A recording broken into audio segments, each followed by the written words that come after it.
So hello friends, my name is Parag Desle and I welcome you all in this lecture series on engineering thermodynamics. In the previous sessions we have seen zeroth law of thermodynamics, first law of thermodynamics, then we have applied that first law to the process and we have applied it to the cycle. Then we saw steady flow energy equation, right? So in the today's session we will continue our discussion with the second law of thermodynamics. Let me tell you in the beginning itself that this is the most important law of entire thermal engineering. अगर ये law आपको clear है तो आपका आने वाले जितने भी सब्जेक्ट्स है थर्मल इंजीनियरिंग के, जैसे रेफ्रिजरेशन हो गया, टर्बोमोशंस हो गया, हीट ट्रांसफर हो गया, एनर्जी इंजीनियरिंग हो गया, इसमें से आपका 50% जो टेंशन है, जो डिफिकल्टी लेवल है, वो कम हो जाएगा अगर सेकंड लॉ ऑफ थर्मोडायनेमिक्स आपका क्लियर है, सेकंड लॉ को आपने प्रॉपरली समझा है, तो पूरा थर्मल इंजीनियरिंग आसान हो जाएगा। और अगर आपको सेकंड लॉ ऑफ थर्मोडायनेमिक्स में डिफिकल्टी है, उसमें क्लैरिटी नहीं है, तो सारे सब्जेक्ट्स आपको कुछ ना कुछ हद तक सारे सब्जेक्ट्स को समझने में डिफिकल्टी आने वाली है। अगर आप पहली बार देख रहे हो तो बहुत अच्छी बात है, और अगर आपको पहले से कुछ पता है, सेकंड लॉ ऑफ थर्मोडायनामिक्स के स्टेटमेंट्स आपने सुने हैं, पढ़े हैं, और उसको थोड़ा डिफिकल्ट लग रहा है, तो हमें क्या करना है, उसको बाजू में रखना है। मैं एकदम शुरू से पूरी स्टोरी बताऊंगा, पूरे डिटेल्स में समझाऊंगा, एकदम आसान भाषा में समझाऊंगा। अगर इस लेक्चर के बाद वो आपका क्लियर हो गया तो मैं गारंटी देके बताता हूँ, पूरा थर्मल इंजीनियरिंग आपको आसान लगने वाला है। So it is very important, इसको बिल्कुल भी स्किप नहीं करना है, फास्ट फॉरवर्ड नहीं करना है। रिकमेंड करता हूं कि इसको आप 2 बार देख लो, जो बता रहा हूं वो आप खुद हाथ से लिखने की कोशिश करो, आपके हाथ में नोटबुक पेन रखो, जो मैं बता रहा हूं, जिस तरह से मैं लिख रहा हूं, जिस तरह से मैं ड्रॉ कर रहा हूं, आपको साइमल्टेनियसली मेरे साथ करना है। Okay, so let us start with the second law of thermodynamics. तो ये सेकंड लॉ ऑफ जो थर्मोडायनामिक्स है, ये ऐसे मतलब बटा हुआ टॉपिक नहीं है, ये कंटिन्यूटी में है। जैसे फर्स्ट लॉ से ही ये स्टोरी शुरू होती है, जो हमारा स्टोरी है वो फर्स्ट लॉ से ही शुरू होता है। तो फर्स्ट लॉ क्या बोल रहा है भाई, वो सिर्फ law of conservation of energy है। वो बहुत अच्छा है, बहुत हमें हेल्प करता है एनालिसिस करने के लिए। मैथमेटिकल एक्सप्रेशन दिखाता है हमको एनर्जी का, कहाँ से कहाँ कितना जा रहा है, कहाँ एनर्जी आ रहा है, कौन सा एनर्जी अपीयर हो रहा है, कौन सा एनर्जी डिसअपीयर हो रहा है। लेकिन उसके कुछ लिमिटेशंस है, वो कुछ सवालों के जवाब नहीं दे पाता है। There are two trivial questions, जो पूरे इन दो सवालों पे ही पूरा थर्मोडायनेमिक्स डिपेंड है। ये 2 सवाल हमने फर्स्ट लॉ ऑफ थर्मोडायनामिक्स को पूछे, तो पता चला कि भाई फर्स्ट लॉ के पास उसके बारे में कोई इंफॉर्मेशन नहीं है। फर्स्ट लॉ के बारे में सिर्फ इतना इंफॉर्मेशन है कि एक अगर एनर्जी डिसअपीयर होता है तो दूसरा एनर्जी अपीयर होता है। हम एनर्जी को डिस्ट्रॉय नहीं कर सकते, हम एनर्जी को प्रोड्यूस नहीं कर सकते, इतना ही फर्स्ट लॉ बोलता है। लेकिन हमने कुछ ऐसे 2 सवाल है जो हमने उसको पूछे, बहुत इंपॉर्टेंट है, बहुत ध्यान से सुनना है। ये 2 सवाल पे ही पूरा थर्मोडायनामिक्स डिपेंड है, तो ये 2 सवाल एकदम ध्यान से सुनना है। 2 सवाल क्या है भाई, हमने किसको पूछे, फर्स्ट लॉ को पूछे। तो first law is unable to answer that. What are those two questions, what are those two questions? The first question, हमने फर्स्ट लॉ को पूछा, दैट आर द लिमिटेशंस। हमने फर्स्ट लॉ को पूछा कि भाई मेरे पास अगर हीट एनर्जी है, अगर हीट एनर्जी है तो हीट देगा कौन, सोर्स देगा। तो मेरे पास एक सोर्स है, so let's say I have a source. अब ये सोर्स मुझे क्या देगा, हीट एनर्जी देगा। तो मेरे पास हीट एनर्जी है, वो सोर्स देने वाला है मेरे को हीट एनर्जी। आप कोई भी डिवाइस यूज करो, क्या है, आप कोई भी डिवाइस यूज करो, और हमने फर्स्ट लॉ को पूछा कि ऐसा कोई भी एक साइक्लिक डिवाइस यूज करके इस हीट एनर्जी को, अभी ये डिवाइस को हमने एनर्जी दिया, तो मैं ए लगा रहा हूं। आपने अभी तक जो सिंबल पढ़े होंगे बहुत सारे बुक्स में, 1 2 इस तरह से नंबरिंग दिया गया है, वो नंबरिंग के बाद वजह से हमारा बाद में कंफ्यूजन होता है, इसलिए मैं उसको ओवरराइट कर रहा हूं। अभी आगे से हमें क्या ध्यान में रखना है, a stands for heat added to the system. Now this system is going to perform something for us. तो ये सिस्टम हमारा हो गया, तो इसको हम दे रहे हैं, इसलिए हमको इसको क्या बोलेंगे, क्यू ए बोलेंगे। जब भी सिस्टम के टूवर्ड्स एरो जाएगा तो हम ए बोलेंगे, ठीक है। तो हमने सिस्टम को अगर हीट एनर्जी दिया, फॉर एग्जांपल मेरे पास 10 जूल्स एनर्जी है। क्या पूछा फर्स्ट लॉ को मैंने, कि भाई मेरे पास 10 जूल्स एनर्जी है, कौन से फॉर्म में है, कौन से फॉर्म में है, कौन से फॉर्म में है, हीट के फॉर्म में है। मेरे पास 10 जूल्स एनर्जी है, लेकिन कौन से फॉर्म में है, हीट एनर्जी के फॉर्म में है। कौन देगा, सोर्स देगा। अब मैं फर्स्ट लॉ से पूछ रहा हूं कि ऐसा कोई डिवाइस अगर ये क्लेम करता है कि ये हीट एनर्जी में पूरा के पूरा कन्वर्ट कर दूंगा वर्क एनर्जी में, ऐसा कोई क्लेम कर रहा है कि भाई ये 10 जूल्स जो हीट एनर्जी आपके पास थी, heat energy is low grade energy, हमने पिछले लेक्चर्स में देखा हुआ है। अगर मेरे पास 10 जूल्स ऑफ हीट एनर्जी है और एक डिवाइस उसको वर्क एनर्जी में कन्वर्ट कर रहा है, 10 जूल्स ऑफ वर्क एनर्जी में कन्वर्ट कर रहा है, ऐसा कोई क्लेम है, तो हमने फर्स्ट लॉ को पूछा कि is it possible, is this possible. क्या सवाल पूछा हमने फर्स्ट लॉ को, कि भाई मेरे पास एक डिवाइस है, अब ये वर्क प्रोड्यूसिंग डिवाइस दिख रहा है हमको, यहाँ पे दिख रहा है कि वर्क आ रहा है ना, तो ये इंजन बोलते हो, दो डिवाइसेस विच प्रोड्यूसेस वर्क और gives work, they are called as engines. So इसको हम इंजन बोलेंगे, और ये हीट के ऊपर काम करेगा, तो उसको इसलिए हम उसको बोलेंगे हीट इंजन। तो ऐसा एक हीट इंजन, एक इमेजिनरी इंजन, हीट इंजन जो 10 जूल्स हीट लेगा और 10 जूल्स वर्क में कन्वर्ट करके देगा, ऐसा पॉसिबल है क्या? ये सवाल हमने किसको पूछा है? हमने फर्स्ट लॉ को पूछा। तो फर्स्ट लॉ का आंसर क्या आता है भाई? बताओ क्या आएगा? फर्स्ट लॉ बोले को मेरे को नहीं पता भाई, ये पॉसिबल है कि नहीं ये मुझे नहीं पता। वो अपने को पूछता है, उल्टा वो अपने को पूछता है कि भाई ये तुम बताओ मेरे को, ये पॉसिबल है क्या?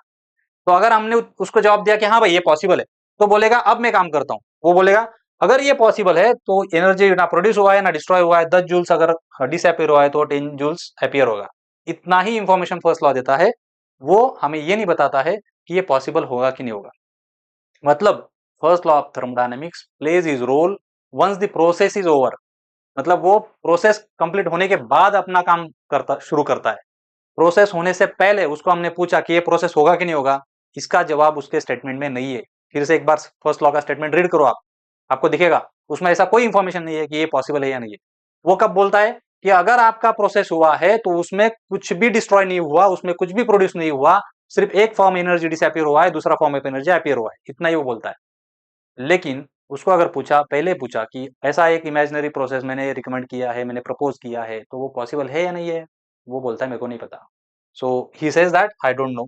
ये पहला सवाल है, ये लिमिटेशन पहला है। एक ऐसा ही एक पैरेलल दूसरा सवाल है जो हमने फर्स्ट लॉ को पूछा, तो उसका वो क्या जवाब देता है देखते हैं। दूसरा सवाल क्या है कि भाई ऐसा एक डिवाइस यूज करके, या मैं सिंक से, सिंक मतलब क्या, लो टेम्परेचर डिवाइस, हमने पहले लेक्चर में देखा है सिंक का डेफिनेशन। सिंक मतलब लो टेम्परेचर, रिलेटिव है कंसेप्ट है सिंक एंड सोर्स। किसी भी एक सोर्स के साथ कंपेयर करेंगे और उसका टेम्परेचर अगर इससे कम है तो उसको सिंक बोलेंगे। तो एक सोर्स मेरे पास है, एक सिंक मेरे पास है, मतलब जैसे एटमॉस्फेयर हो गया, बॉयलर हो गया, या मतलब जैसे दो temperature relatively higher temperature relatively lower temperature, उसको बोलेंगे सिंक, इसको बोलेंगे हाई सोर्स। अब मैंने फर्स्ट लॉ को पूछा कि आप ऐसा एक डिवाइस, कोई बंदा रिकमेंड कर रहा है कि वो क्या बोल रहा है कि भाई वो सिंक से हीट उठाता है वो डिवाइस। अब हमने इसको क्या सिंबल देंगे बताओ मुझे? क्यू हमने सिस्टम को ऐड कर रहे हैं, इसलिए मैं क्या बोलूंगा, इसको क्यू ए बोलूंगा। और ये अब ये क्या करेगा, ये सिस्टम ये हीट उठा के कुछ अल्टरेशन करो या उतना ही अमाउंट भेजो पता नहीं, लेकिन ये हीट उसने रिजेक्ट करना चाहिए सोर्स को। मतलब इनडायरेक्टली हमने क्या किया, इफेक्टिवली क्या किया है, लो टेम्परेचर से हीट उठाया है और हाई टेम्परेचर को जाके छोड़ दिया है। यस और नो, ऐसा एक डिवाइस हमने प्रपोज किया है।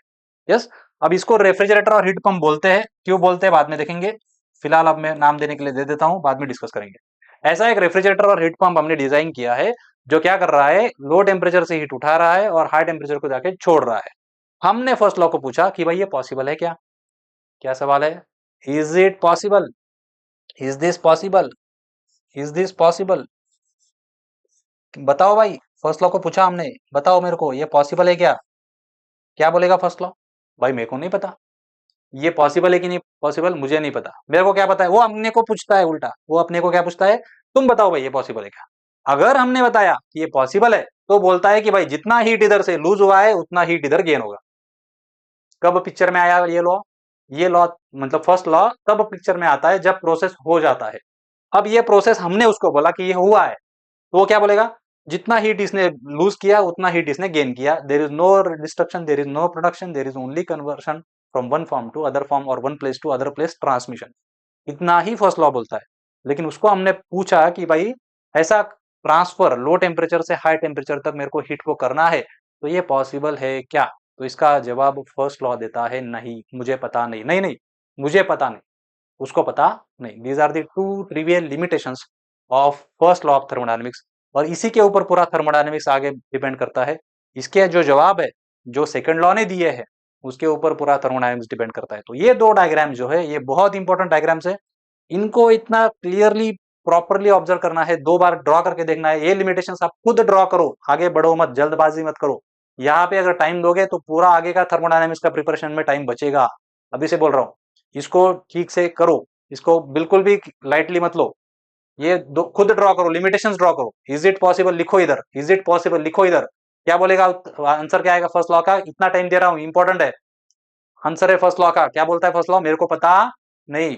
इसको ये पूछा क्या आंसर है, मेरे को पता नहीं। ये सब कुछ जो बड़बड़ है इधर पे लिख के दिया है ठीक से, ठीक है। अगर आप नोट्स निकाल रहे हो, रनिंग नोट्स निकाल रहे हो, तो यहाँ पे देख के आप इसको कॉपी कर सकते हो। पॉज करो वीडियो को, या आप कॉपी कर सकते हो। अगर कॉपी नहीं करना है या आपको नोट्स चाहिए, तो ये नोट्स आपके हमारे जो ऐप है बोध निधि नाम से, हमारा प्ले स्टोर पे ऐप है, वहाँ पे डाउनलोड नहीं किया है तो डाउनलोड कीजिए। उसमें थर्मोडायनामिक्स के फोल्डर में आपको ये नोट्स मिल जाएंगी। और अगर आप चाहते हैं तो आप इसको पॉज करके रनिंग नोट्स निकाल सकते हो। जो मैंने अभी लिखा है यहाँ पे वही यहाँ पे डिस्कस किया हुआ है। पहला सवाल क्या है, is it possible to convert heat energy into work energy completely. ये पहला कन्वर्शन है। ये पहला सवाल है कि भाई मेरे पास 10 जूल्स हीट एनर्जी है, लो ग्रेड एनर्जी है, 10 जूल्स हाई ग्रेड एनर्जी में कन्वर्ट कर सकता हूँ क्या? क्या सब आंसर आता है फर्स्ट लॉ का? First law does not give any information about this possibility. It only says that such a conversion, if such a conversion happens, मतलब प्रोसेस हो जाता है तब वो बोलता है कि अगर हुआ है तो जितना हीट डिसअपियर होगा उतना वर्क अपियर होगा। लेकिन उसको पूछा कि ये होगा कि नहीं होगा, इसका आंसर नहीं देता है। सेकंड लिमिटेशन हमको क्या है, सेकंड लिमिटेशन हमने उसको पूछा, मतलब सेकंड सवाल हमने उसको पूछा, is it possible to transfer the heat from the low temperature to high temperature reservoir. Is it possible? First law बोलता है मेरे को नहीं पता, it does not give any information, it does not speak about the heat transfer from low temperature to high temperature. It only says that if this has happened, the amount of heat disappeared will be equal to amount of heat appeared. Thus, very important two conclusions. Thus, it can be said that the first law cannot predict. वो पहले कुछ predict नहीं कर सकता है, process होने के बाद में वो पिक्चर में आता है। प्रोसेस होने से पहले उसको पूछा कि होगा कि नहीं होगा, तो it cannot predict whether the given process और साइकिल इज पॉसिबल और नॉट पॉसिबल। इवन अब ये भी एक इंपॉर्टेंट लाइन है, अगर फर्स्ट लॉ सेटिस्फाई है मतलब वो प्रोसेस पॉसिबल होगा ही, ऐसा नहीं है। अगर आपको किसी ने बोला, एक हाइपोथेटिकल इंजन प्रपोज किया, उसमें बोला कि भाई ये अपने आप चलेगा, ये लाइफ टाइम अपने आप चलेगा, तो उस इंजन को आप फर्स्ट लॉ अप्लाई करो, अप्लाई हो सकता है, लेकिन इसकी गारंटी नहीं है कि वो प्रैक्टिकल होगा। मतलब फर्स्ट लॉ अगर सेटिस्फाई हो रहा है तो इसका कोई गारंटी नहीं है कि वो प्रोसेस प्रैक्टिकल है या नहीं, ठीक है। तो प्रोसेस की फिजिबिलिटी चेक करने के लिए इन दो सवालों के जवाब देना जरूरी है, और ये दो सवालों के जवाब हमें मिलते हैं सेकंड लॉ ऑफ थर्मोडायनामिक्स में, जिसमें पहला स्टेटमेंट पहले सवाल का आंसर देता है और दूसरा स्टेटमेंट दूसरे सवाल का आंसर देता है। पहला सवाल, can we convert heat energy into work energy entirely? The answer is given by Kelvin Planck statement. Second question, can we transfer heat from low temperature to high temperature? The answer is given by Clausius statement. So let us go for these two statements. पहला सवाल का answer हम देंगे क्लेविन Planck statement. भाई साहब ने answer दिया है इस सवाल का, और आंसर बहुत आसान है। क्या बोलते हैं, क्या सवाल पूछा हमने उनको, हमने फर्स्ट लॉ को पूछा तो वो आंसर नहीं दे पाया, तो हम गए केल्विन प्लैंक भाई साहब के साथ पास, उनको पूछा कि भाई सर बताओ यार, अगर मेरे पास हीट एनर्जी है, सोर्स से मैं हीट एनर्जी ले रहा हूं,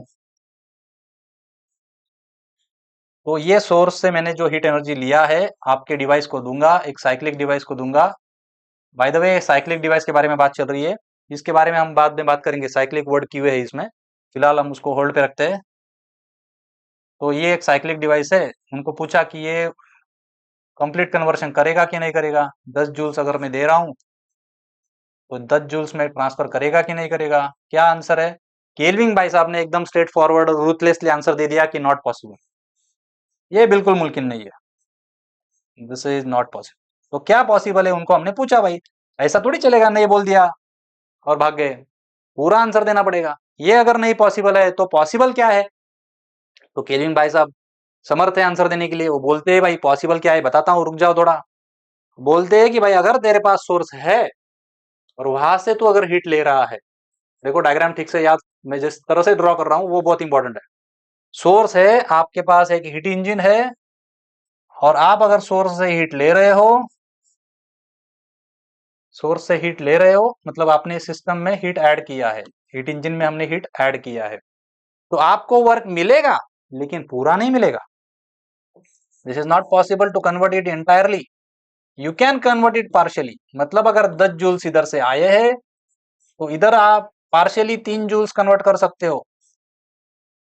इतना बोल के अगर गेलिंग भाई साहब रुक जाते तो इमीडिएटली फर्स्ट लॉ आके बोलता भाई ये गलत है, फर्स्ट लॉ अब वायलेट हो रहा है। देखो यहाँ क्या हो रहा है, 10 जूल डिसअपियर हो रहा है और 3 जूल अपियर हो रहा है, मतलब 7 जूल कहा गया। ये कौन बोलेगा, ये ऑब्जेक्शन कौन लेगा, ऑब्जेक्शन माय लॉर्ड कौन बोलता है, फर्स्ट लॉ बोलता है कि भाई 7 जूल कहा गया, 7 जूल तो गायब हो गया, दैट इज नॉट पॉसिबल। तो केल्विन भाई साहब बोलते हैं थोड़ा रुको भाई, मेरा स्टेटमेंट पूरा सुन लो, तुम पार्शियल कन्वर्ट कर सकते हो और तुमको बचा हुआ हीट जो है वो रिजेक्ट करना ही पड़ेगा। क्या बोलते हैं भाई साहब, अगर 10 जूल्स तुमने ऊपर से लिया है और उसका 3 जूल्स में वर्क में कन्वर्ट किया है तो बचा हुआ 7 जूल जो है वो तुमको रिजेक्ट करना पड़ेगा। So you will have to reject heat. और अगर हीट रिजेक्ट करना है तो वो सेम सोर्स को तो कर नहीं सकता, उससे कम टेम्परेचर वाले को ही करना पड़ेगा। तो there has to be sink, sink के बिना काम नहीं चलेगा। तो एक सोर्स चाहिए और दूसरा सिंक चाहिए, तभी आप वर्क प्रोड्यूस कर सकते हो। अगर आपके पास 10 जूल्स ऑफ हीट एनर्जी है तो आप उसको कंप्लीटली कन्वर्ट नहीं कर सकते हो। ये किसने बोला है, केल्विन प्लैंक स्टेटमेंट ने बोला है। अगर आपके पास 10 जूल्स ऑफ हीट एनर्जी है और आपको नेट वर्क 3 जूल्स चाहिए तो आपको हीट रिजेक्ट करना ही पड़ेगा। किसने बोला है, केल्विन स्टेटमेंट ने बोला है, केल्विन प्लैंक स्टेटमेंट ने बोला है। अगर आपके पास 10 जूल्स हीट एनर्जी है और आपको 3 joules of work energy network चाहिए तो आपको दो टेम्परेचर रिजर्वायर के साथ इंटरएक्शन करना पड़ेगा। क्या करना पड़ेगा, दो टेम्परेचर रिजर्वायर के साथ इंटरेक्शन करना पड़ेगा। अगर आपके पास 10 जूल हीट एनर्जी है और अगर आपको वर्क प्रोड्यूस करना है तो आप सिंगल टेम्परेचर रिजर्वायर के साथ इंटरेक्ट करके ये नहीं कर सकते। अगर आपके पास 10 जूल हीट एनर्जी है और आपको वर्क एनर्जी चाहिए तो आपको दो टेम्परेचर के साथ इंटरेक्ट करना पड़ेगा, आपको कुछ ना कुछ अमाउंट ऑफ हीट रिजेक्ट करना पड़ेगा, आपको वहां पे सिंक लगेगा ही लगेगा। आप अकेले सोर्स के साथ काम नहीं चला सकते। ये सारे स्टेटमेंट्स किसके हैं, केल्विन प्लैंक स्टेटमेंट है। अब हमने जो फॉर्मल स्टेटमेंट बुक्स में पढ़ा है that it is impossible to construct a device which will work in a cycle will produce no effect other than like that blah blah blah, वो statement की वजह से हमें ये लॉ बहुत डिफिकल्ट लगने लग जाता है। लेकिन हम उसका अगर बेसिक फंडामेंटल शुरू से स्टोरी को समझेंगे, स्टोरी कहाँ से स्टार्ट हो रहा है, फर्स्ट लॉ से स्टार्ट हो रहा है। फिर फर्स्ट लॉ से हम कहाँ पे आते हैं, लिमिटेशंस ऑफ फर्स्ट लॉ पे आते हैं। लिमिटेशंस में जो दो सवाल पूछे उनके आंसर्स कौन दे रहे हैं भाई, सेकंड लॉ दे रहा है। तो जो पहला सवाल हमने पूछा था कि कंप्लीट कन्वर्शन पॉसिबल है क्या, उसका सवाल केल्विन बोलता है, केल्विन प्लैंक स्टेटमेंट बोलता है कि पॉसिबल नहीं है। अगर आपको कन्वर्ट करना है तो आप पार्शियल कन्वर्शन कर सकते हो, अगर आपको कन्वर्ट करना है तो आपको हीट रिजेक्ट करना ही पड़ेगा, अगर आपको कन्वर्ट करना है तो आपको दो टेम्परेचर रिजर्वायर्स लगेंगे ही लगेंगे। All these are Kelvin Planck statements of second law of thermodynamics. तो अगर आप थ्योरी सवाल प्रिपेयर कर रहे हो, यूजी के स्टूडेंट हो, तो आपको वो फॉर्मल स्टेटमेंट याद रखने की कोई जरूरत नहीं है। ये जो लैंग्वेज में बता रहा हूँ इस भाषा में, आपके खुद के लैंग्वेज में आप इसको डिस्क्राइब करेंगे, इस तरह की एक क्रिएटिव डायग्राम आप वहां पे डालते हो तो आपको 100% पूरे मार्क्स मिलेंगे। ठीक है, ये चीज सारी मैंने नेक्स्ट पेज पे लिख के रखी है। जो कुछ मैंने अभी बताया वो तीनों चारों तरह से फॉर्मल स्टेटमेंट भी ऊपर दिया है। It is impossible for a heat engine to produce net work in a complete cycle. अब ये साइकिल वर्ड अभी मैं स्टार्ट कर रहा हूं यहाँ पे, दिस साइकिल, यहाँ पे साइकिल वर्ड क्यों है, इसके बारे में हम जब thermodynamic power producing cycles discuss करेंगे तब मैं इसके बारे में और क्लैरिटी दूंगा। अभी ये फिलहाल होल्ड पे है। ठीक है, it is impossible for a heat engine to produce net work in a complete cycle. It is impossible, negative statement है। क्या बोल रहा है, इट इज इम्पॉसिबल कब, जब it exchanges the heat with only single temperature reservoir. अगर वो एक ही टेम्परेचर रिजर्वायर के साथ हीट एक्सचेंज कर रहा है तो नेटवर्क प्रोड्यूस करना इम्पॉसिबल है। अगर वो उसको नेटवर्क प्रोड्यूस करना है तो उसको दो टेम्परेचर रिजर्वायर के साथ इंटरेक्ट करना ही पड़ेगा। उसका दूसरा तरह से क्या बोल सकते हैं, the complete conversion of the heat into work is not possible. ये भी अलग तरह से हम बोल सकते हैं, complete conversion is not possible, partial conversion is possible. This all are the second law of thermodynamics, Kelvin Planck statements. और क्या बोल सकते हैं, to produce network output two temperature reservoirs are necessary. अगर वो नेटवर्क आउटपुट प्रोड्यूस करना है तो दो टेम्परेचर रिजर्वायर लगेंगे ही लगेंगे। It shows that it has to reject heat. अगर तुमको प्रोड्यूस करना है वर्क तो हीट को रिजेक्ट करना ही पड़ेगा। अगर तुमको वर्क प्रोड्यूस करना है तो एक सिंगल टेम्परेचर रिजर्वायर से काम नहीं चलेगा। All the statements are Kelvin Planck statements. अगर आपको लिखना चाहते हो तो पॉज कीजिए, आप खुद डायग्राम बनाइए। पहले जो नॉट पॉसिबल वाला डायग्राम है वो बनाना है, उसको करेक्ट करके जो केल्विन प्लैंक स्टेटमेंट ने जो आंसर दिया है, पूरा आंसर क्या पॉसिबल है वो उसके बारे में इंफॉर्मेशन दिया है, वो डायग्राम ड्रॉ करना है। डायग्राम कैसे ड्रॉ करना है, माइंड में मैं प्रोग्राम कर रहा हूँ, आंखें बंद करके आप सोच सकते हो। आपके पास एक हीट इंजन है, आपके पास एक सोर्स है और एक सिंक है, दोनों लगेंगे ही। हीट इंजन क्या करेगा, सोर्स से ऊपर से हीट लेगा तो क्यूए अंदर आएगा। ठीक है, और वो वर्क अगर नेटवर्क नेटवर्क मुझे बाहर आएगा मिलेगा तो नेटवर्क मुझे आरो बाहर आएगा। अगर करना है तो उसको कुछ ना कुछ अमाउंट ऑफ हीट रिजेक्ट करना ही पड़ेगा। ये सोच के आपको इस डायग्राम को ड्रॉ करना है। बहुत बार आप क्या करते हो, हीट इंजन में Q1 ऊपर Q2 नीचे इस तरह से रटते हो, इस तरह से याद रखते हो। याद रखने की जरूरत नहीं है। अगर समझ के ड्रॉ करोगे डायग्राम को, क्या समझ के ड्रॉ करना है, एक मेरे पास हीट इंजन है, उसको अगर नेटवर्क, फॉर एग्जाम्पल मैं समझाता हूँ कैसे इसको ड्रॉ करेंगे। मेरे पास अगर हीट इंजन है, क्या ऑब्जेक्टिव होता है इंजन का? इंजन का ऑब्जेक्टिव होता है नेटवर्क प्रोड्यूस करना। केल्विन भाई साहब क्या बोलते हैं, ये अगर तुमको प्रोड्यूस करना है तो तुम एक टेम्परेचर रिजर्वायर से काम नहीं चला सकते। मतलब क्या, मुझे सोर्स भी लगेगा और मेरे को सिंक भी लगेगा।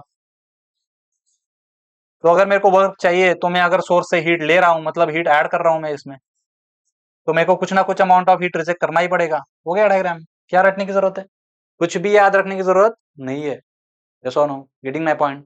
This is what the first answer of first limitation of first law of thermodynamics. अब हम जाएंगे दूसरे सवाल के पास। दूसरा सवाल क्या बोलता है?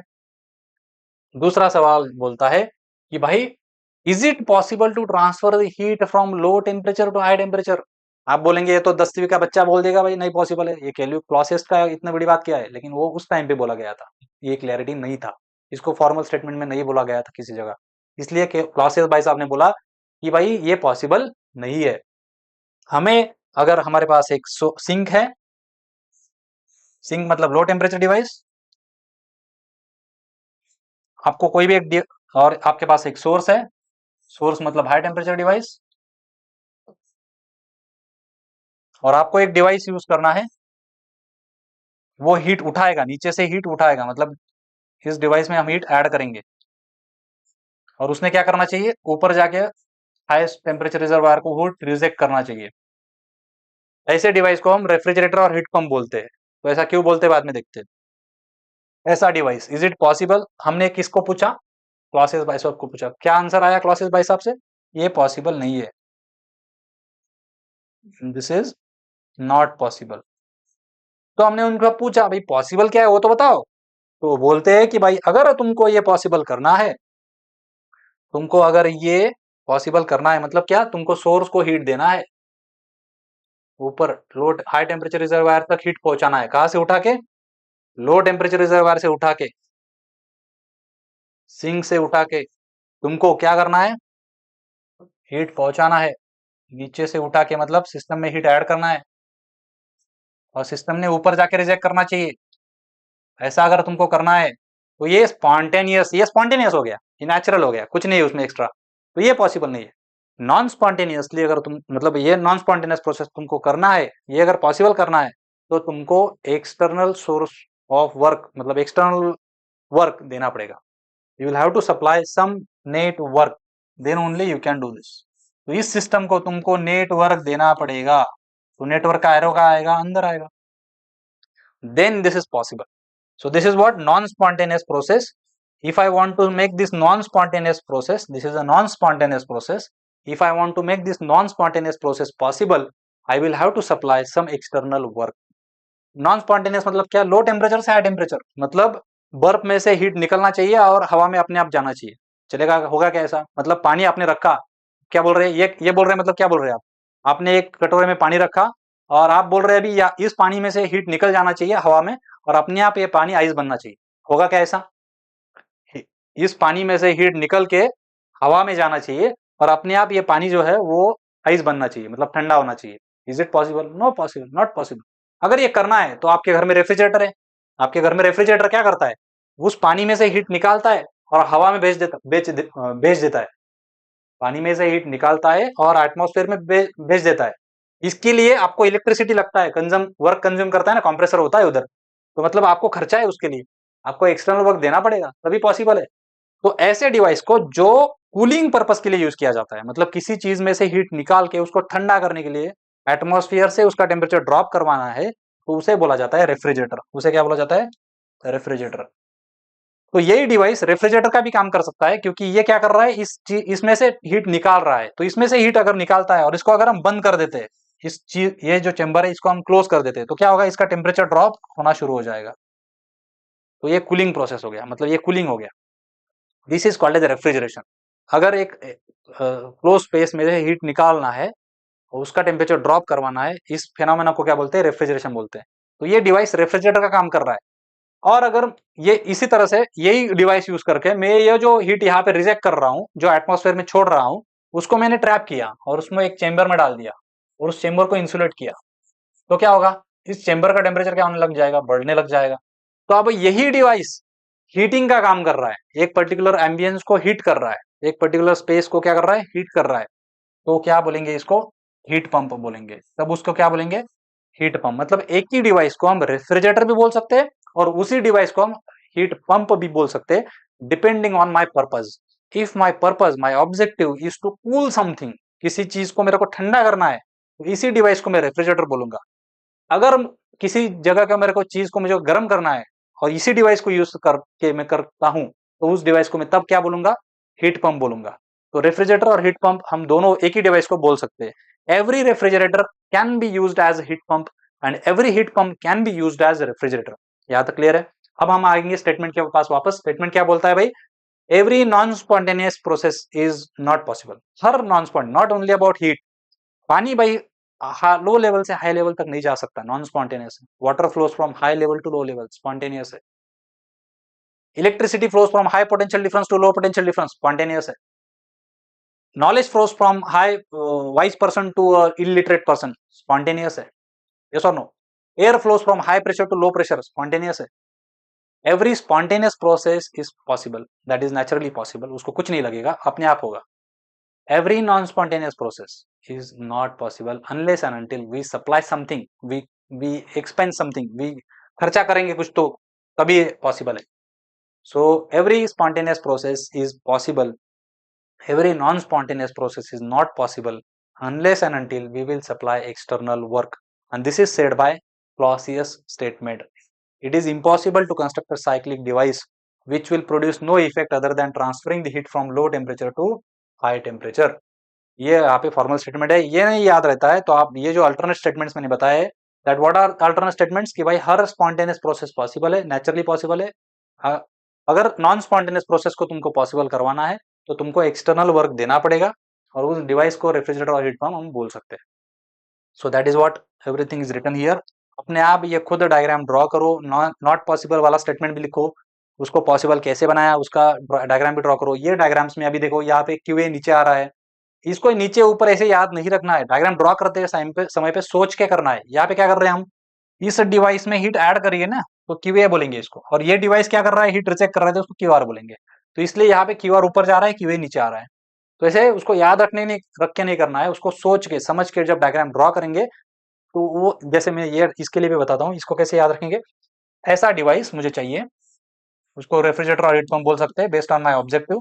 ऐसा डिवाइस मुझे चाहिए, वो क्या करना चाहिए, सिंक से हीट उठाना चाहिए। सिंक से, डायग्राम को कैसे याद रखना है देखो, मैं कुछ भी रट नहीं रहा हूँ, पूरा सोच के डायग्राम ड्रॉ कर रहा हूँ। उस डिवाइस ने क्या करना चाहिए, सिंक से हीट उठाना चाहिए। तो मतलब क्यू यहाँ से यहाँ तक आएगा। अब हम सिस्टम में क्या कर रहे हैं, हीट ऐड कर रहे हैं, तो यहाँ पे क्यू आएगा।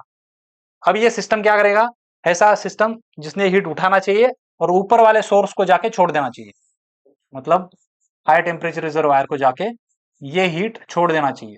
तो ये सिस्टम क्या कर रहा है, हीट रिजेक्ट कर रहा है। तो this R stands for rejection, rejected by the system, rejected by the system. This is non spontaneous. Is it possible, no. Clausius बोलता है ये अगर करवाना है तुमको तो यहाँ पे तुमको नेटवर्क देना पड़ेगा, यहाँ पे तुमको नेटवर्क देना पड़ेगा, then only this is possible. अब ये डायग्राम जब आप ड्रॉ करते हो तो बहुत बार आप ये इस तरह से अगर करेंगे तो ये अमाउंट ऑफ एनर्जी हो गया, Q A, Q R, W net, ये अमाउंट है, जूल्स में है, पूरे डायग्राम में जूल्स दिखेगा। अगर मैं यहाँ पे डॉट दिया तो ये जूल्स पर सेकंड हो गया, तो ये रेट ऑफ एनर्जी हो गया। तो यहाँ पे अगर डॉट है तो यहाँ पे भी डॉट आएगा, यहाँ पे भी डॉट आएगा। Uniformity of units must be there, homogeneity of units in entire diagram. Okay, तो अगर ये सारे रेट ले रहा हूं मैं तो सारे क्वांटिटीज को रेट में लेना पड़ेगा। सारी क्वांटिटीज अगर मैं अमाउंट में ले रहा हूं तो सारी क्वांटिटीज अमाउंट में लेनी पड़ेंगी। ठीक है, दोनों के लिए डायग्राम सेम एप्लीकेबल है। So this is what process statement of second law of thermodynamics. Now there is a perpetual motion machine of second kind. अब क्या है, हमने पीएमएम 1 देखा है, हमने यूनिट 1 में हमने जब फर्स्ट लॉ ऑफ थर्मोडायनेमिक्स देखा था, तो ऐसा मशीन जो फर्स्ट लॉ को क्या करेगा, वायोलेट करेगा, उसको हमने क्या नाम दिया था, पीएमएम 1। मतलब ऐसा मशीन जो सिर्फ वो एनर्जी प्रोड्यूस ही करेगा, कुछ भी कंज्यूम नहीं करेगा, सिर्फ एनर्जी अपियर होगा, डिसअपियर कुछ नहीं होगा। ऐसा मशीन को हमने क्या नाम दिया था, पीएमएम 1, याद होगा आपको। मतलब ऐसा इंजन बनाया मैंने, वो इंजन क्या करेगा, नेटवर्क देता ही रहेगा मेरे को, विदाउट एनी खर्चा, उसको कुछ भी हीट देने की जरूरत नहीं, कुछ भी करने की जरूरत नहीं, वो कंटिन्यूअसली वर्क प्रोड्यूस करके देगा। इसको क्या बोलते हैं हम, या कंटिन्यूअसली वर्क कंज्यूम करेगा, पीएमएम 1 बोलते हैं। याद है आपको, perpetual motion machine of first kind. ये हमने, this depends on first law of thermodynamics, that is why it is named as perpetual motion machine of first kind.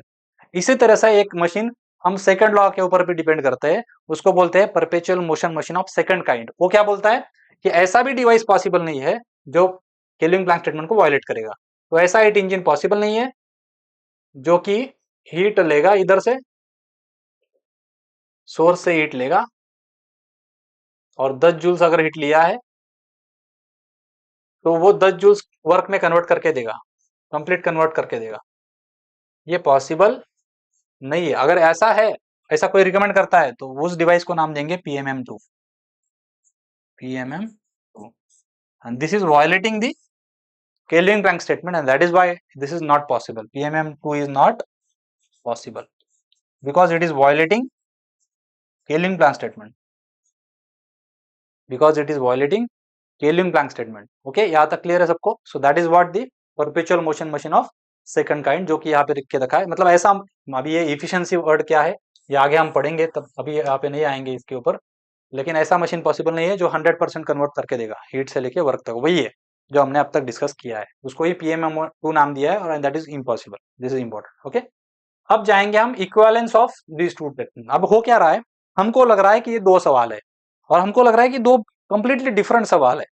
एक वर्क के बारे में बात कर रहा है, एक लो टेम्परेचर से हाई टेम्परेचर तक हीट ट्रांसफर की बात कर रहा है।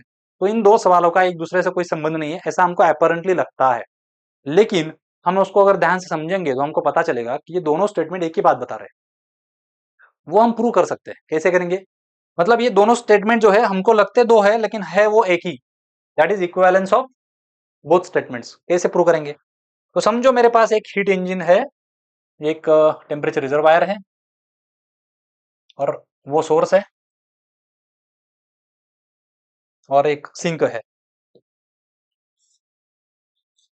ठीक है, अब किसी ने क्लेम किया, हम क्या करेंगे इसमें स्ट्रेटेजी प्रूव करने के लिए, कि भाई अगर एक स्टेटमेंट को वायलेट करेंगे तो दूसरा स्टेटमेंट भी वायलेट होता है, तो दोनों सेम ही है। क्या स्ट्रेटेजी हमारी? अगर हम पहला स्टेटमेंट को वायलेट करते हैं जानबूझ के, तो उसका रिजल्ट क्या होना चाहिए? दूसरा स्टेटमेंट भी वायलेट हो रहा है। मतलब क्या? दोनों सेम ही चीज है। अगर दोनों अलग होते तो एक स्टेटमेंट वायलेट करने के बाद दूसरा वायलेट होने की जरूरत नहीं थी। ये सुनो, समझाता हूँ, समझेगा। अभी नहीं समझेगा मे भी आपको ये मैं क्या बता रहा हूँ, मैं जैसे समझाता हूँ समझेगा। जिनको थोड़ा थोड़ा ध्यान में आ रहा है सुनो ठीक से। क्या बता रहे हैं हम? पहला स्टेटमेंट में अगर वायलेट करता हूं और उसका रिजल्ट अगर मेरे को दूसरा स्टेटमेंट भी वायलेट हो रहा है, मतलब दोनों सेम ही चीज है। ये हमारा स्ट्रेटेजी है। तो मैं पहला स्टेटमेंट वायलेट करता हूं। पहला स्टेटमेंट वायलेट करना मतलब क्या? कि ऐसा डिवाइस बनाना, ऐसा डिवाइस बनाना जो हीट लेगा। पहला डिवाइस है इसलिए QA1 दे रहा हूं, और मेरे को नेटवर्क में कन्वर्ट करके देगा, पूरा कन्वर्ट करके देगा। Is it possible? No. So we are violating the first second law of thermodynamics, Kelvin Planck statements. Kelvin Planck statement को हमने क्या किया? वायलेट किया। मतलब क्या? QA1 10 जूल्स इधर से आ रहा है, और यहाँ पे 10 जूल्स इधर प्रोड्यूस हो रहा है। मतलब यहाँ पे ये दोनों क्या हो गए? सेम हो गए। उतनी अमाउंट पूरी कन्वर्ट हो चुकी है। ये हमने क्या किया? First law Kelvin Planck statement को वायलेट किया। अब ये अपने आप क्लॉसियस स्टेटमेंट को कैसे वायलेट करता है देखते हैं। अब यहाँ पे मैं क्या करता हूं, एक रेफ्रिजरेटर लेता हूं, जो क्या करेगा? नीचे से हीट उठाएगा। रेफ्रिजरेटर का काम क्या है? नीचे से हीट उठाना। अब QA2 लिखूंगा यहाँ पे, क्योंकि सेकंड डिवाइस को मैं हीट ऐड कर रहा हूं, तो नाम उसको QA2 दूंगा। और उसने क्या करना चाहिए? सोर्स को हीट लेके छोड़ देना चाहिए। उसने क्या करना चाहिए? ये हीट सोर्स को जाके छोड़ देना चाहिए। ये कब करेगा? वो उसको वर्क देगा तभी करेगा। ये कब होगा? जब वर्क देंगे तभी होगा ना। तो हम क्या करते हैं, इधर से आया हुआ वर्क जो है वो इधर कनेक्ट कर देते हैं। चलेगा? तो हमें लग रहा है कि हमने क्लॉज स्टेटमेंट को वायलेट नहीं किया है, हमने वर्क दिया है। ठीक है, अब ये एंटायरली ये पूरा सिस्टम अगर ध्यान से देखेंगे तो क्या हो रहा है? देखो, इधर से एनर्जी आ रहा है, इधर से एनर्जी आ रहा है। तो फर्स्ट लॉ क्या बोलेगा? एनर्जी अगर इधर से आ रहा है तो ये डिस्ट्रॉय नहीं होगा, उतना अमाउंट इधर जाना ही चाहिए। That is the first law. Yes और no? Total energy in must be total energy out. तो ये W नेट प्लस QA2 इधर बाहर जाना, रिजेक्ट होना ही चाहिए, तभी फर्स्ट लॉ वैलिड होगा। तो फर्स्ट लॉ वैलिडेशन के लिए क्या करना पड़ेगा? इसके अमाउंट और इसके अमाउंट के एडिशन इधर जाएगा। तो इस ये W नेट मतलब कौन है? QA1 इधर से आ रहा है, QA2 इधर से आ रहा है, तो इधर कौन जाना चाहिए? QA1 plus QA2। अभी तो आपको ये ठीक लग रहा है, हमने सिर्फ कौन वायोलेट किया है, हमने सिर्फ केल्विन प्लैंक स्टेटमेंट को वायोलेट किया है, कुछ भी रिजेक्ट ना करते हुए हमने वर्क प्रोड्यूस करके दिया है, मतलब वायोलेट किया केल्विन प्लैंक स्टेटमेंट को। लेकिन हमने क्लॉसियस स्टेटमेंट को वायोलेट नहीं किया है। क्लॉसियस स्टेटमेंट में क्या है, अगर हीट ट्रांसफर लो से हाई तक करना है तो वर्क देना पड़ेगा, जो कि हमने दिया है। ठीक है, हमको लग रहा है कि हमने वायोलेट नहीं किया है, लेकिन आप इस डायग्राम को अगर ध्यान से देखेंगे तो आपको पता चलेगा कि हमने ऑलरेडी क्लॉसियस स्टेटमेंट को भी वायोलेट कर दिया है। कैसे, देखो यहाँ पे ये सोर्स है, इस डायग्राम को मैं सिर्फ रीड्रॉ कर रहा हूँ, इसका इंटरप्रिटेशन मैं अलग से कर रहा हूँ। डायग्राम वही है, बदल कुछ नहीं रहा हूं, सिर्फ मैं उसको रीड्रॉ कर रहा हूं अलग तरह से। देखो रिप्रोड्यूस कर रहा हूं मैं, ये रेफ्रिजरेटर का सिंबल वैसे रख दिया, इधर से QA2 नीचे ऐसे ऊपर जा रहा है, हो गया। ये हीट इंजन का सिंबल यहाँ पे वैसे के वैसे रख दिया, इधर से QA1 ऊपर से आ रहा है, वो वैसे के वैसे रख दिया। अब तक कुछ चेंज नहीं किया मैंने। अब मुझे बताओ, ये QA1 इस रास्ते से यहाँ तक पहुंच रहा है, और देखो यहाँ से ऊपर फिर से जा रहा है, मतलब क्या, इधर से 10 जूल्स आया था, इस रास्ते से ये 10 जूल्स वापस ऊपर चला गया। एग्री? तो इसमें से ये दो मैंने मिक्स दिखाया है, ये मैं ऐसे दिखा सकता हूं क्या, वापस जा रहा है ना उसी रास्ते पे, मतलब ऊपर नीचे कुछ आ ही नहीं रहा है, ऊपर ही जा रहा है वो। तो मतलब QA1 इधर से आया और इधर से निकल गया ऊपर। यस और नो? और इधर कौन बचा फिर, QA2, तो ये ऊपर QA2 जा रहा है। क्या हो गया, देखो अभी ठीक से ऑब्जर्व करो इस डायग्राम को, इवन इस डायग्राम को भी ऑब्जर्व करोगे तो आपको पता चलेगा कि आप वर्क दे ही नहीं रहे हो, बाहर से कुछ भी नहीं दे रहे हो, ये इधर से सोर्स से ही QA1 आ रहा है था, वो वर्क में कन्वर्ट होके इसका काम करवा के ऊपर चला जा रहा है। मतलब इस पूरे सिस्टम को हमने बाहर से कोई वर्क नहीं दे रहे, ये ऑटो मोड पे चल रहा है और नीचे से लेके ऊपर तक ट्रांसफर भी हो रही है। That is violation of Clausius statement. This is violation of Clausius statement. मतलब क्या, if we violate first one statement, second statement gets violated automatically, means they are same, the both statements are identical, both statements are parallel statement, both statements are equivalent statements। हमको apparently दिखते दो है, लेकिन actually वो क्या है, एक ही है। एक को वायलेट करो तो आप दूसरा ऑटोमेटिकली वायलेट होता ही है। तो that is why what we have proved this, okay, with the violation of equivalence of both statements. यही मैंने यहाँ पे लिख के दिखा है, जो कुछ भी डिस्कस किया प्रॉपर वर्ड्स में यहाँ पे मेंशन किया हुआ है। If you want you can pause, you can read and you can take your notes, okay. Now will go for the next part. अब हम आएंगे परफॉर्मेंस, यहाँ पे हेडिंग होना चाहिए था performance of this devices. So there are three devices till now we have learned from these two statements. We have derived three devices. दो statements अब तक देखे, तो तीन डिवाइसेस हमने डिराइव किए। Let me tell you, question है कि अगर आप अब तक जो सुना है, क्या होता है, कुछ देर सुनने के बाद हमारा ग्रास्पिंग पावर जो होता है वो ड्रॉप होता है।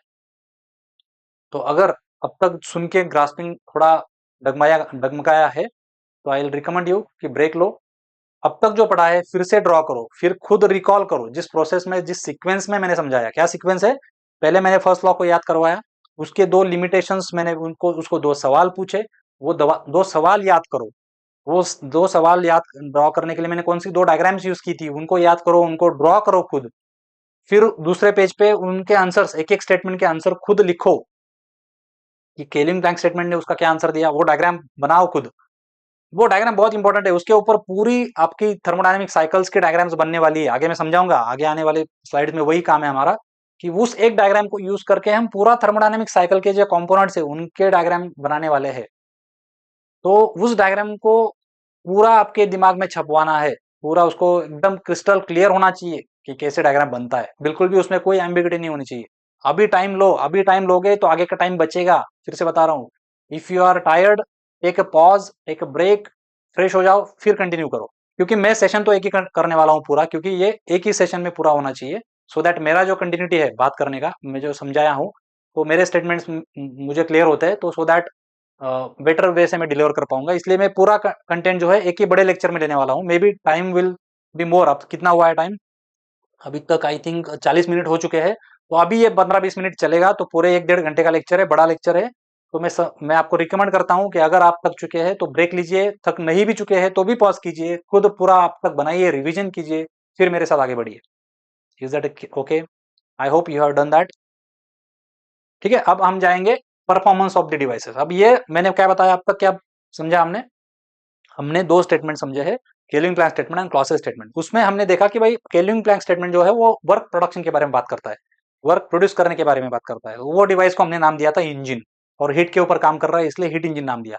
और दूसरा जो स्टेटमेंट है वो हीट ट्रांसफर के बारे में बात करता है, लो टेम्परेचर से लेकर हाई टेम्परेचर तक। तो वहां पे दो पॉसिबिलिटीज है, हमारा ऑब्जेक्टिव किसी चीज को कूल करना हो सकता है, या हमारा ऑब्जेक्टिव किसी चीज को हीट करना हो सकता है। उस हिसाब से वहां पे दो टाइप के डिवाइसेस आते हैं, उसी डिवाइस को हम दो नाम दे सकते हैं, एक रेफ्रिजरेटर नाम दे सकते हैं, और या हीट इंजन नाम दे सकते हैं। अब अगर हमने ये तीन डिवाइसेस हमारे पास है, तो इसका परफॉर्मेंस चेक करना हमारा काम है, और that is the second law. तो सेकंड लॉ क्या बताता है कि आप चेक करो कि भाई कितना इफिशिएंट है डिवाइस। इफिशिएंट है मतलब कितना बेटर परफॉर्मेंस कर रहा है।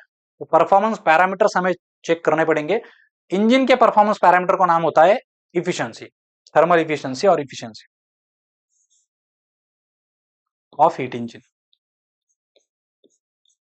और ये जो दो डिवाइस है ये वर्क नहीं प्रोड्यूस कर रहे, ये हीट ट्रांसफर का काम कर रहे हैं, इसलिए इनका परफॉर्मेंस जो है इफिशियंसी के फॉर्म में मेजर नहीं किया जाता।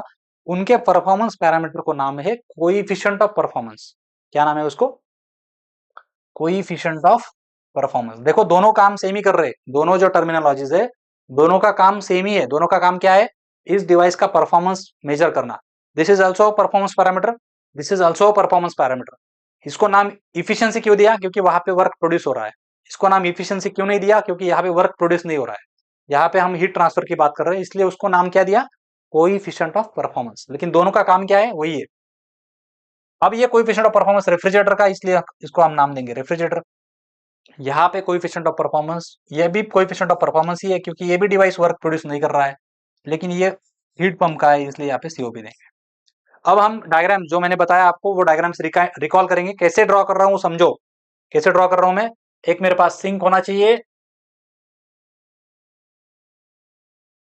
और मेरे पास सोर्स, सॉरी ऊपर सिंक नहीं है, सोर्स है ऊपर। मेरे पास सोर्स होना चाहिए, तो अकेला सोर्स से मैं वर्क प्रोड्यूस नहीं कर सकता, तो मेरे पास सिंक भी होना चाहिए। So there has to be a sink. और एक डिवाइस जिसको नाम दे रहा है हीट इंजन, ऐसा एक डिवाइस यूज करके उसको हीट सप्लाई करूंगा, मैं उसको हीट ऐड करूंगा, उसने मुझे नेटवर्क प्रोड्यूस करके देना चाहिए। अब ऐसा इतना ही डायग्राम रखा तो क्या मीनिंग हो गया इस डायग्राम का? कंप्लीट कन्वर्शन हो गया, इधर से आया इधर से चला गया, मतलब ये कंप्लीट कन्वर्शन है। तो ये पॉसिबल नहीं है, तो क्या करना पड़ेगा? कुछ ना कुछ अमाउंट ऑफ हीट रिजेक्ट करना ही पड़ेगा, तो क्यू आर इधर आएगा। ये सोच के, ये बात माइंड में बात करके मैंने ड्रॉ किया डायग्राम। इसको डायरेक्टली ब्लाइंडली ड्रॉ नहीं किया, रट के ड्रॉ नहीं किया। ये हो गया आपका हीट इंजन। अभी इसी तरह से मैं रेफ्रिजरेटर कैसे ड्रॉ करूंगा? ऐसा एक डिवाइस जिसको मैं नाम रेफ्रिजरेटर दूंगा, जो कि मुझे चीजों को ठंडा करके देगा। तो ऐसी एक स्पेस जिसका टेम्परेचर मुझे ड्रॉप करवाना है, तो उसको नाम दूंगा सिंक। ठीक है, तो इसका टेम्परेचर क्या होना चाहिए? ड्रॉप। ये कब होगा? जब ये डिवाइस इसमें से हीट निकालेगा, मतलब रेफ्रिजरेटर में हीट ऐड होगा, तब इस स्पेस में से हीट निकलेगा ना। आपके घर के अंदर का फ्रिज, फ्रिज के अंदर का जगह जो है वो ये है। तो फ्रिज के अंदर की जगह से रेफ्रिजरेंट क्या करता है? हीट निकाल के लेता है। तो आपका जो घर के अंदर रेफ्रिजरेंट है, वर्किंग फ्लूइड, वो मतलब आपका सिस्टम हो गया। इधर थर्मल पावर प्लांट में जो बॉयलर में पानी जाता है, स्टीम बनता है, टरबाइन में स्टीम जाता है, तो वो स्टीम पानी मतलब वर्किंग फ्लूइड, मतलब वो आपका क्या है? सिस्टम है। तो हम वर्किंग फ्लूइड में हीट ऐड करते हैं बॉयलर में, वर्किंग फ्लूइड हमको टरबाइन में वर्क देता है, वर्किंग फ्लूइड कंडेंसर में जाके हीट रिजेक्ट करता है। तो मतलब ये जो कुछ चल रहा है, ये जो हम निकालते हैं इधर, ये कौन होता है? एक्चुअली वर्किंग फ्लूइड होता है, जिसको हम सिस्टम बोलते हैं। वो सिस्टम मतलब कौन है? वर्किंग फ्लूइड है। तो इधर सिस्टम कौन है? रेफ्रिजरेंट है। तो रेफ्रिजरेंट क्या करेगा? नीचे से हीट निकाल लेगा, और वो ऊपर जाके मतलब एटमॉस्फेयर को जाके छोड़ देगा। मैंने पहले लेक्चर में जब सिंक सोर्स समझाया था तब मैंने बताया था कि अभी वही एटमॉस्फेयर देखो यहाँ पे सोर्स का काम कर रहा है। अब देखो ठीक से ऑब्जर्व करो, जो एटमॉस्फेयर यहाँ पे सिंक का काम कर रहा है, मतलब ये हमने बॉयलर से हीट लिया और एटमॉस्फेयर को जाके कंडेंसर में जाके छोड़ दिया। तो ये जो एटमॉस्फेयर है यहाँ पे क्या काम कर रहा है? सिंक का काम कर रहा है। वही एटमॉस्फेयर इस सिस्टम में सोर्स का काम कर रहा है। यस और नो? रिलेटिव कंसेप्ट है। अब ये पॉसिबल है कि इतना ही डायग्राम ड्रा करके छोड़ दिया? पॉसिबल है क्या? क्लॉसेस स्टेटमेंट वायलेट हो जाएगा, तो क्या करना पड़ेगा? नेटवर्क देना पड़ेगा। नेटवर्क देना पड़ेगा। तो यहाँ पे हमने क्या किया, इस डायग्राम में इस सिंक को हमने इंसुलेट किया, क्योंकि इसको, ये इंपॉर्टेंट है। इंसुलेट क्यों करेंगे भाई, कॉमन सेंस है। इंसुलेट नहीं करेंगे तो बेवकूफ हो भाई, खर्चा कर रहे हो तुम इसमें से हीट निकालने के लिए, अगर इंसुलेट नहीं करोगे तो यहाँ से बाहर से टेम्परेचर हीट लॉस इसमें लीक होगा ना, इसमें हीट लॉस होगा, अंदर जाएगा वो हीट, इसको गर्म करेगा। तो हमने जो ये खर्चा करके इतना ऊपर ऊपर हीट भेज रहे हैं वो और बढ़ जाएगा खर्चा, क्योंकि यहाँ से हीट अंदर जा रहा है। तो वो लीक जो है, हीट लॉस जो है वो अंदर ना जाए, इसलिए हम इसको क्या करेंगे, इंसुलेट करेंगे। इसलिए आपके फ्रिज की, घर के फ्रिज की दीवारें क्या होती है, मोटी होती है, बिकॉज उसमें इंसुलेशन होता है, सो दैट बाहर की हीट अंदर नहीं जानी चाहिए। तो हमने यहाँ पे किसको इंसुलेट किया है, हमने सिंक को इंसुलेट किया। क्यों, क्योंकि उसका टेम्परेचर हमें क्या करना है, ड्रॉप करवाना है। क्यों, क्योंकि बाहर से जो सफरचंद लाया हमने वो क्या होना चाहिए, ठंडा होना चाहिए। ठीक है, so that is what the refrigerator is. अब जाएंगे हीट पंप के पास, same diagram as it is, same है ना कि नहीं। सिंक से क्या करेगा, सिंक से हीट उठाएगा, सिंक से हीट उठाएगा, Q added to the refrigerant. और ये रेफ्रिजरेंट क्या करेगा, ऊपर जाके सोर्स को हीट रिजेक्ट करेगा, सोर्स को क्या करेगा, हीट रिजेक्ट करेगा। हमें क्यों क्यों करना है, क्योंकि किसी चीज को हमको हीट करना है, तो वो चीज क्या करेंगे, हम इनक्लोज करेंगे, सो दैट उसका टेम्परेचर क्या हो जाए, बढ़ जाए। तो उसमें से बाहर हीट लूज नहीं होना चाहिए, इतना खर्चा करके हमने उसमें हीट डाला है, वो एटमोस्फेयर को नहीं जाना चाहिए, इसलिए क्या करेंगे, उसको भी इंसुलेट करेंगे, उसको क्या करेंगे, इंसुलेट करेंगे। तो जब हीट पंप रहता है तो हम सोर्स को इंसुलेट करते हैं, जब हम रेफ्रिजरेटर होता है तो हम सिंक को इंसुलेट करते हैं। ठीक है, अब ये क्लॉज स्टेटमेंट वायलेट हो गया, इतना डायग्राम निकाला तो क्या गलत है, क्लॉज स्टेटमेंट क्या हो जाएगा, वायलेट हो जाएगा। तो क्या करना पड़ेगा, इसको वर्क देना पड़ेगा। तो इसको हम क्या करेंगे, नेटवर्क देंगे। यहाँ तक क्लियर हो गया सबको। अब ये तीन डिवाइस तो हमें समझ चुके होंगे, अब इसके परफॉर्मेंस पैरामीटर्स हमको समझने। परफॉर्मेंस पैरामीटर्स मतलब क्या, आ, उसका मतलब वो कैसे परफॉर्म कर रहा है, हमें क्या मिल रहा है और हम उसको क्या दे रहे हैं, इनके बारे में कंपैरिजन करेंगे, उसको बोलते हैं परफॉर्मेंस। उससे पहले क्या करेंगे, इसके तीनों के ऊपर फर्स्ट लॉ अप्लाई करेंगे। फर्स्ट लॉ तो हर जगह अप्लाई कर सकते हैं, वो फिजिबल है नहीं है उसमें कोई मैटर नहीं करता, फर्स्ट लॉ हर जगह एप्लीकेबल होता है। तो ये तो तीनों फिजिबल है, तो इसको भी फर्स्ट लॉ अप्लाई होना ही चाहिए। तो फर्स्ट लॉ क्या बोलता है भाई, आप एनर्जी डिस्ट्रॉय नहीं कर सकते, प्रोड्यूस नहीं कर सकते, तो total energy in must be equal to total energy out, that is the first law. वैसे करो, या साइक्लिक डिवाइस में summation of Q must be equal to summation of W, तो वैसे करो, summation of Q must be equal to summation of W, ये कौन बोलता है, फर्स्ट लॉ बोलता है। तो क्या आएगा बताओ मुझे, समेशन ऑफ क्यू मतलब क्या, जितने हीट इंटरेक्शन है उनमें प्लस माइनस करके एडिशन, मतलब साइन कन्वेंशन लगा के addition, addition with sign convention is called as summation. तो अब यहाँ पे क्यूए मतलब क्या, सिस्टम को हीट ऐड किया ना तो प्लस लेंगे, तो क्यूए क्या आएगा, प्लस आएगा। और क्यू आर मतलब सिस्टम ने हीट रिजेक्ट किया, तो रिजेक्टेड मतलब क्या होता है, माइनस होता है, तो minus Q R must be equal to, work मिला है मुझे, नेट वर्क क्या है, मिला है ना, तो उसको क्या करेंगे, पॉजिटिव लेंगे। That is your first law of thermodynamics applied for the heat engine, higher heat minus lower heat is equal to W net. हो गया क्लियर। अब आगे जाएंगे, सिमिलर फर्स्ट लॉ हम किसको अप्लाई करेंगे, रेफ्रिजरेटर को अप्लाई करके देखेंगे भाई, देखो क्या है फर्स्ट लॉ, बताओ मुझे क्या आएगा। इसमें भी summation Q equal to summation of W, क्योंकि साइक्लिक डिवाइस है, ये सारे साइक्लिक डिवाइस है। साइक्लिक क्यों बोलना है, होल्ड पे रखा है, बाद में देखेंगे उसको। हाँ, साइक्लिक डिवाइस में अभी मुझे क्या करना है, summation of Q equal to summation of W. अब इसमें समेशन क्यू क्या है, क्यू ए क्या है, added, Q A added, positive लेंगे। ठीक है, क्यू ए रिजेक्टेड क्या है, माइनस लेंगे। अब वर्क क्या है देखो, वर्क सप्लाइड है ना, तो क्या आएगा, माइनस आएगा, equal to minus W net. Work is supplied to the system, तो क्या आएगा बताओ मुझे। इसको अगर मैं क्या करता हूँ, मॉडिफाई करता हूँ, ये माइनस इधर जाके आएगा तो क्या होगा, ये माइनस हो जाएगा, ये प्लस हो जाएगा, उस साइड का पूरे इक्वेशन को माइनस से मल्टीप्लाई कर दो, -1 से, तो ये माइनस हो जाएगा, ये प्लस हो जाएगा। तो क्यू आर पहले लिखूंगा प्लस, और ये माइनस जो हो गया वो बाद में लिखूंगा माइनस, इक्वल टू ये प्लस हो जाएगा, पूरे इक्वेशन को -1 से मल्टीप्लाई किया। तो अब देखो यहाँ पे क्या है, Q R minus Q A हो चुका है, यहाँ पे क्या है, Q A minus Q are है। तो इसको कैसे याद रखना है, हायर जो हायर साइड पे है, यस, सोर्स के साथ जो इंटरेक्ट हो रहा है माइनस सिंक के साथ जो इंटरेक्ट हो रहा है। देखो यहाँ पे क्यू आर क्या है, सोर्स के साथ जो इंटरेक्ट हो रहा है माइनस सिंक के साथ जो इंटरेक्ट हो रहा है, that is W net. W net क्या आएगा हमेशा, सोर्स के साथ जो इंटरेक्ट हो रहा है माइनस सिंक के साथ जो इंटरेक्ट होता है, higher minus lower, higher minus lower, ठीक है। सिमिलर आप ये देखोगे तो ये दोनों तो सेम ही है, तो ये इधर भी एप्लीकेबल है एज इट इज, हाँ लिख दो, एज इट इज इधर भी एप्लीकेबल है, टाइम बचाएंगे।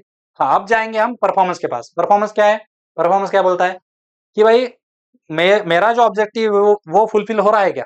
तो मुझे बताओ ये पूरे इंजन को रन करने का ऑब्जेक्टिव क्या होता है, हीट इंजन को रन करने का ऑब्जेक्टिव क्या होता है, वर्क प्रोड्यूस करना, ये मेरा ऑब्जेक्टिव है, यस और नो। और इस इंजन को चलाने के लिए खर्चा क्या है बताओ, इस इंजन को चलाने के लिए खर्चा क्या है, ये हीट हीट है ना, क्यूए। अगर आपका फोर व्हीलर का टू व्हीलर का इंजन है तो उसको चलाने के लिए क्या लगता है, फ्यूल लगता है। तो फ्यूल से जो एनर्जी प्रोड्यूस हो रही है क्यूए सोर्स है ना, सो कंबशन प्रोसेस, या बॉयलर में बॉयलर हो गया थर्मल पावर प्लांट में, तो वहां पे जो कोल बर्न कर रहे हैं वो हीट दे रहा है, तो ये हमारा खर्चा है, ये मेरा आउटपुट है। तो output upon objective upon input, तो आउटपुट क्या है यहाँ पे, W net is my output upon Q A. 1 2 याद नहीं रखना है, डायग्राम को देख के मैं ये लिख रहा हूँ। डायग्राम में क्या है भाई, आउटपुट मेरा डब्ल्यू नेट है, मैं इसलिए चला रहा हूँ क्योंकि मेरे को वर्क चाहिए। ये डिवाइस चला क्यों रहा हूँ मैं, वर्क चाहिए इसलिए चला रहा हूँ। और इस डिवाइस को चलाने के लिए खर्चा क्या है, मेरे को हीट सप्लाई करना पड़ रहा है, ये मेरा खर्चा है, तो इसलिए मैंने उसको नीचे रखा।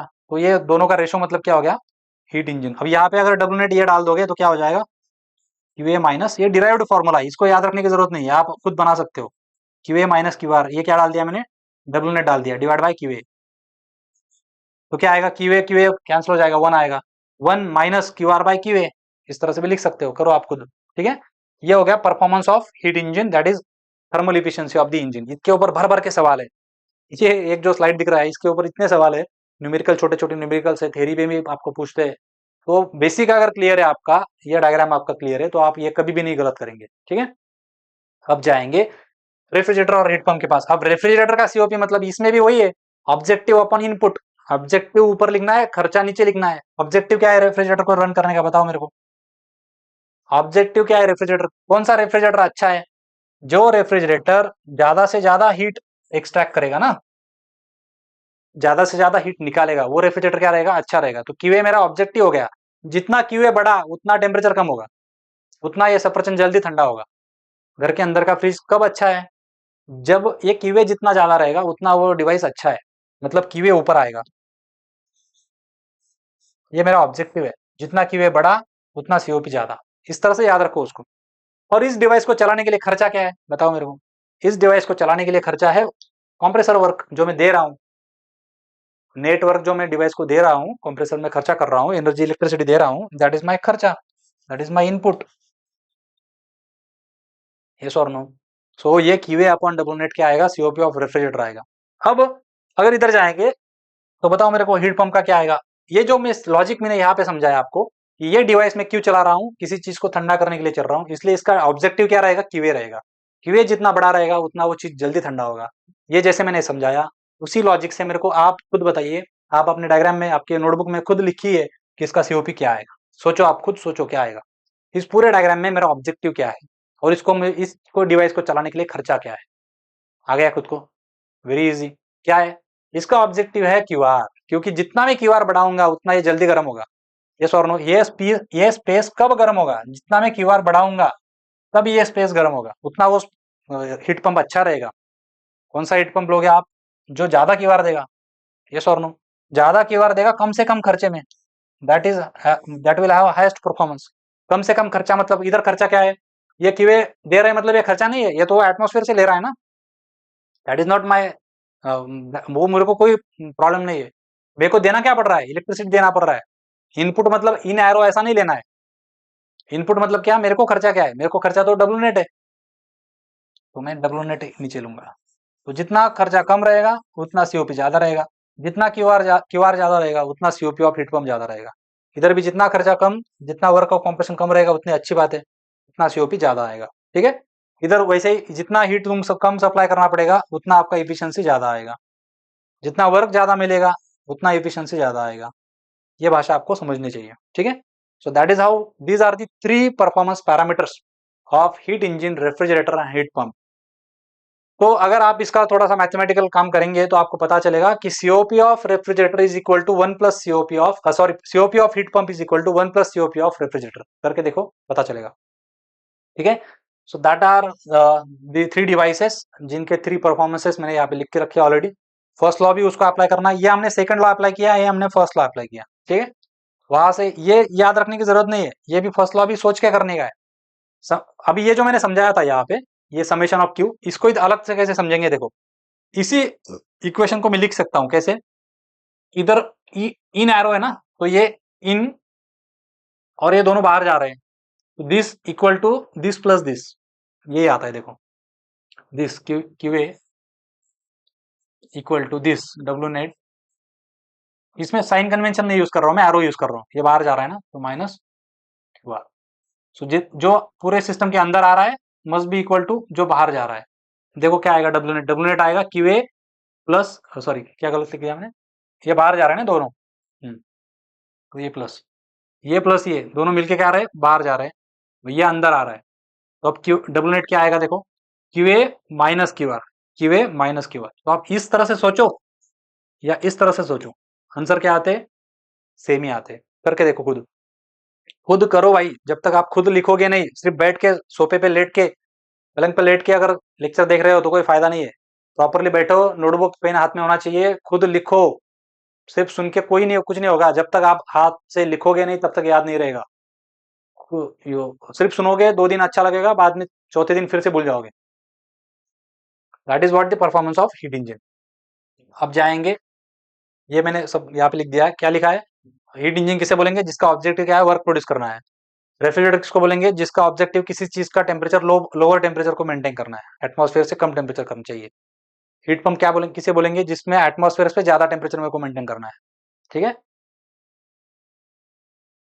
अब हम जाएंगे पावर प्रोड्यूसिंग साइकिल्स। यहां से ये जो थर्मोडायनेमिक्स का पार्ट है, this is the fundamental foundation stone for your power producing cycles and power consuming cycles. मतलब energy engineering, power plant engineering, जो रैंकाइन साइकिल, ये इसी के ऊपर डिपेंड है। और मतलब केल्विन प्लैंक स्टेटमेंट के ऊपर डिपेंड है। और रेफ्रिजरेटिंग साइकिल जो है, रेफ्रिजरेशन साइकिल्स, वो सारी पावर कंज्यूमिंग साइकिल्स है, ठीक है। ब्रेटन साइकिल और रिवर्स ब्रेटन हो गया वगैरह वगैरह, वो सारी power producing cycle, power consuming cycles है, वो सारी क्लॉसेस स्टेटमेंट के ऊपर डिपेंड है।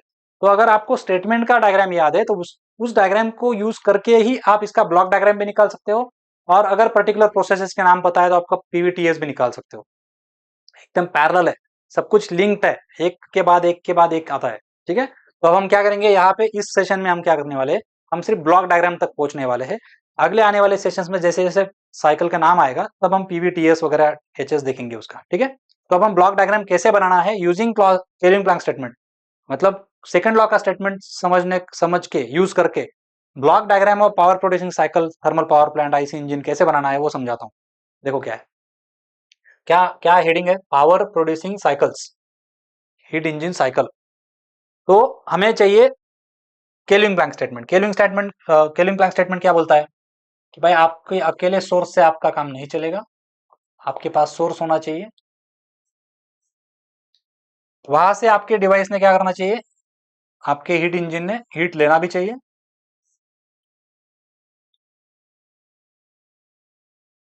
और वो वर्क में कन्वर्ट तभी कर पाएगा, पार्शियली कर पाएगा, पूरा नहीं कर पाएगा, और वो भी तभी कर पाएगा जब वो कुछ ना कुछ हीट रिजेक्ट करेगा।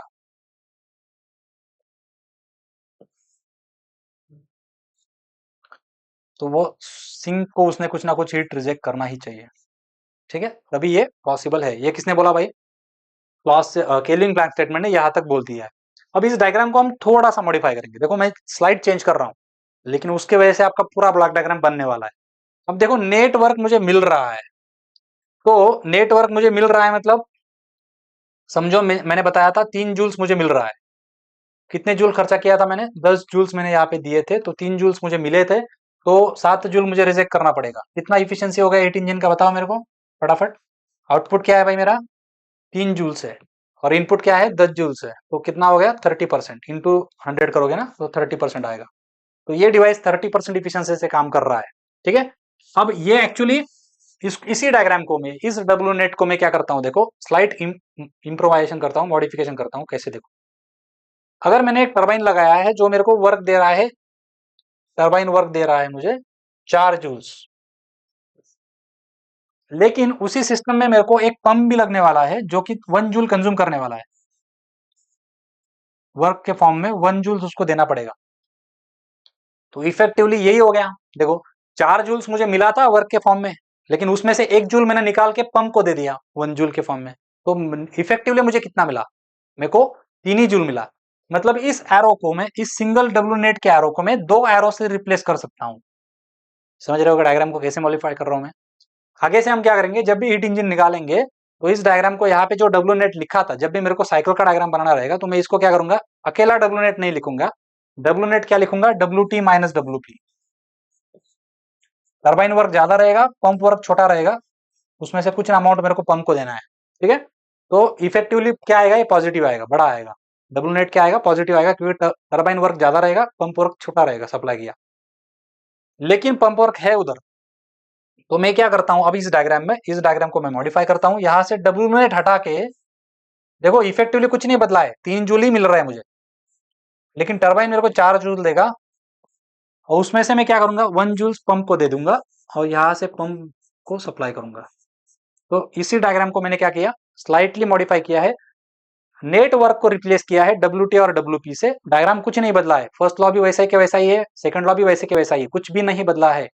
सो now will use this diagram to construct a block diagram of any power producing cycle, let say thermal power plant और रैंकाइन साइकिल। तो उसके ब्लॉक डायग्राम में ये अभी आपको लगेगा कि हम तो अभी थर्मोडायनेमिक्स में है।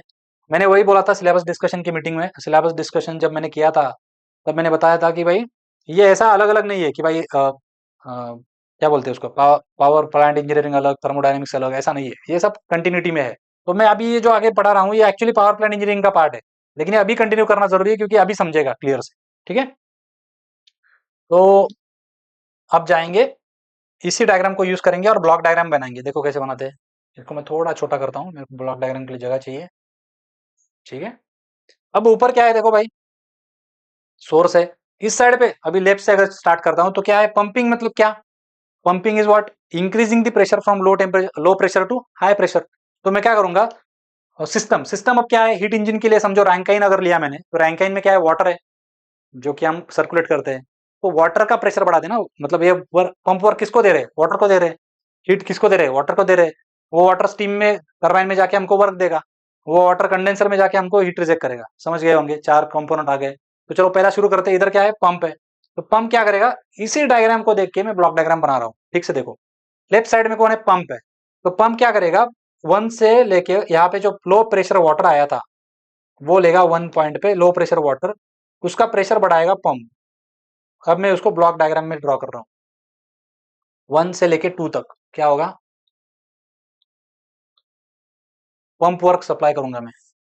देखो वही एरो मैंने यहाँ पे रिक्रिएट किया है।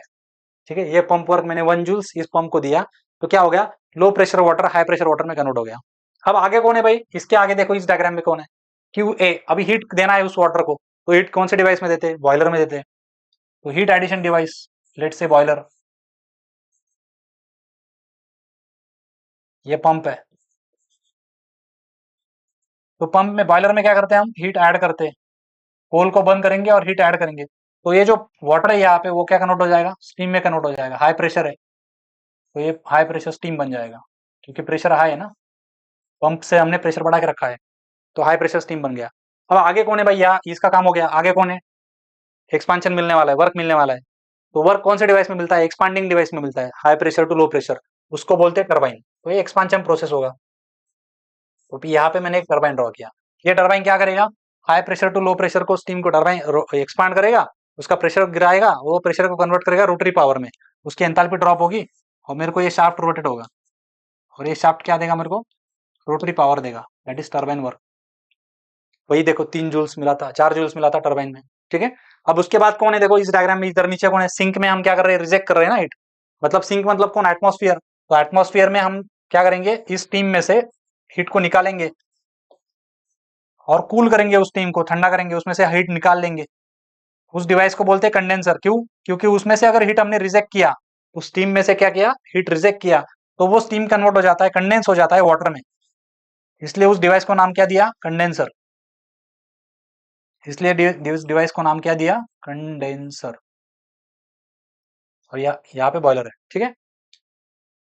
सो इस तरह से 4 डिवाइसेस बन के, अभी ये 1 to 2 पंपिंग हो गया, कंप्रेशन हो गया, 2 to 3 हीट एडिशन हो गया, 3 to 4 हीट रिजेक्शन हो गया, क्लॉकवाइज चल रहा है पावर प्रोड्यूसिंग साइकिल, और 4 to 1 हीट रिजेक्शन हो गया। तो इसी डायग्राम को यूज करके मैंने ये ब्लॉक डायग्राम बनाया है, कोई कंफ्यूजन की जगह नहीं है। बहुत बार मैंने देखा है एग्जाम में, आपको कंफ्यूजन होता है कि कंडेंसर इधर है, पंप उधर है, मतलब ऊपर क्या है, हीट रिजेक्ट ऊपर हो रहा है, नीचे हो रहा है, इस तरह से कंफ्यूजन Q1 Q2 की वजह से होता है। तो वो सारा कंफ्यूजन मैंने दूर किया है, उस एक एक सीक्वेंस में मैंने क्लीन किया हुआ है चीजों को। तो जैसे आपका पहला चीज क्लियर रहेगी, दूसरी चीज समझेगी, ये समझा तो ये डायग्राम भी क्लियर हो जाएगा। ये डायग्राम क्लियर हो गया तो आप आगे के इसके ऊपर के जो एक्सेसरीज है, इसमें कुछ चेंजेस करने हैं वो कर सकते हो, ठीक है। So that is what the idea of power producing cycle. अब मैं बताता हूं, यहाँ पे बहुत बार हमें लगता है कि ये साइक्लिक डिवाइस वर्ड क्यों है, जो मैंने होल्ड पे रखा था, अभी समझा देता हूँ।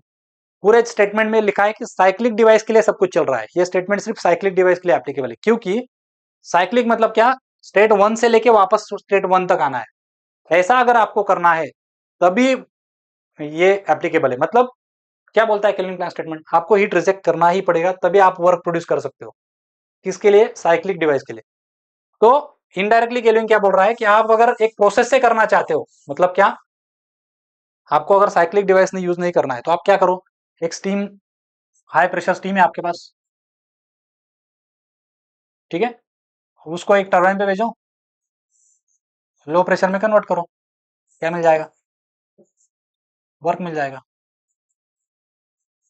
हो गया। क्या जरूरत है पंप की, क्या जरूरत है सिंक की, क्या किया मैंने, स्टीम लिया और पंप टरबाइन पे एक्सपेंड किया और छोड़ दिया, छोड़ दिया, जरूरत नहीं है। रिजेक्ट करेंगे नहीं, कंडेंसर नहीं, कुछ नहीं, छोड़ दिया एटमोस्फेयर में, हो रहा है ना, क्या वर्क प्रोड्यूस तो हो रहा है। मतलब एक प्रोसेस अगर आपको करना है, ये प्रोसेस हो गया ना, ये साइकिल थोड़ी है। ये यहां से लेके एक स्टेट है ए, और ये B, A to B process है। For a process this is possible, this is not, you need not to think about rejection. एक सोर्स के साथ आपका काम चल रहा है, इनडायरेक्टली आप सिंक है ही उधर, लेकिन फिर भी कंडेंस करने की जरूरत नहीं उस टीम को।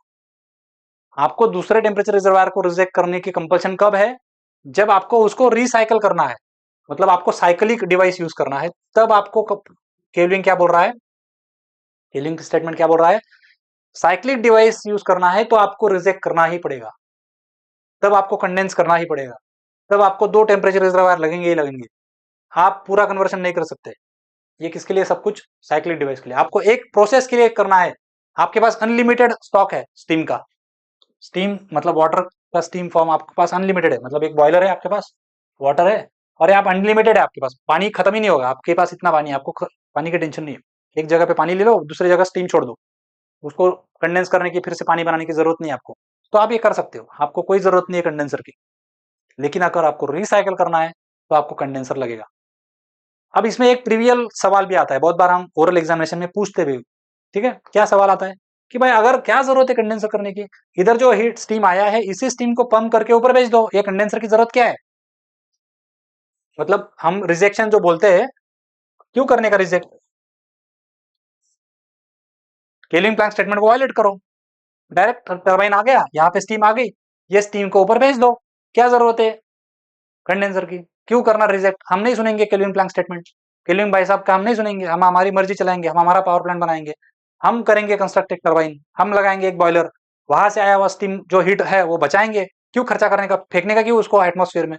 वही हीट का स्टीम इधर लेंगे, थोड़ा सा टॉपअप करेंगे हीट यहाँ से, जो कम पड़ रहा था उतना फिर से उसका प्रेशर बढ़ा के, फिर से मतलब उसका टेम्परेचर बढ़ा के फिर से वो टरबाइन पे लेंगे, तो उल्टा एनर्जी बचेगा ना, Q R amount of energy क्या होगा, बचेगा। ऐसा कोई सोच सकता है, तो क्यों नहीं चलेगा, सोचो खुद प्रैक्टिकली क्या होगा। देखो अभी, अब यहाँ पे क्या आ गया है, ये वेपर आ गया, स्टीम मतलब क्या, वेपर, तो उसमें पंप तो चलेगा नहीं, छोटा पंप है, पंप ये लिक्विड्स के लिए होता है, तो वहां पे लगेगा कंप्रेसर, क्योंकि हमको प्रेशर इंक्रीज करना है, प्रेशर तो ड्रॉप हुआ है ना, प्रेशर ड्रॉप हुआ है तो प्रेशर इंक्रीज करने के लिए यहाँ पे क्या लगेगा, पंप के अलावा क्या लगेगा, there is another kind of power consuming device called as compressor. तो ये कॉम्प्रेसर जब आप इसमें यूज करोगे, सेंट्रीफ्यूगल करो या रेसिप्रोकेटिंग कोई भी टाइप का बड़ा कॉम्प्रेसर लगेगा, ये कॉम्प्रेसर वर्क कंज्यूम करेगा। पंप के अलावा हम कॉम्प्रेसर लिखेंगे अब इसको।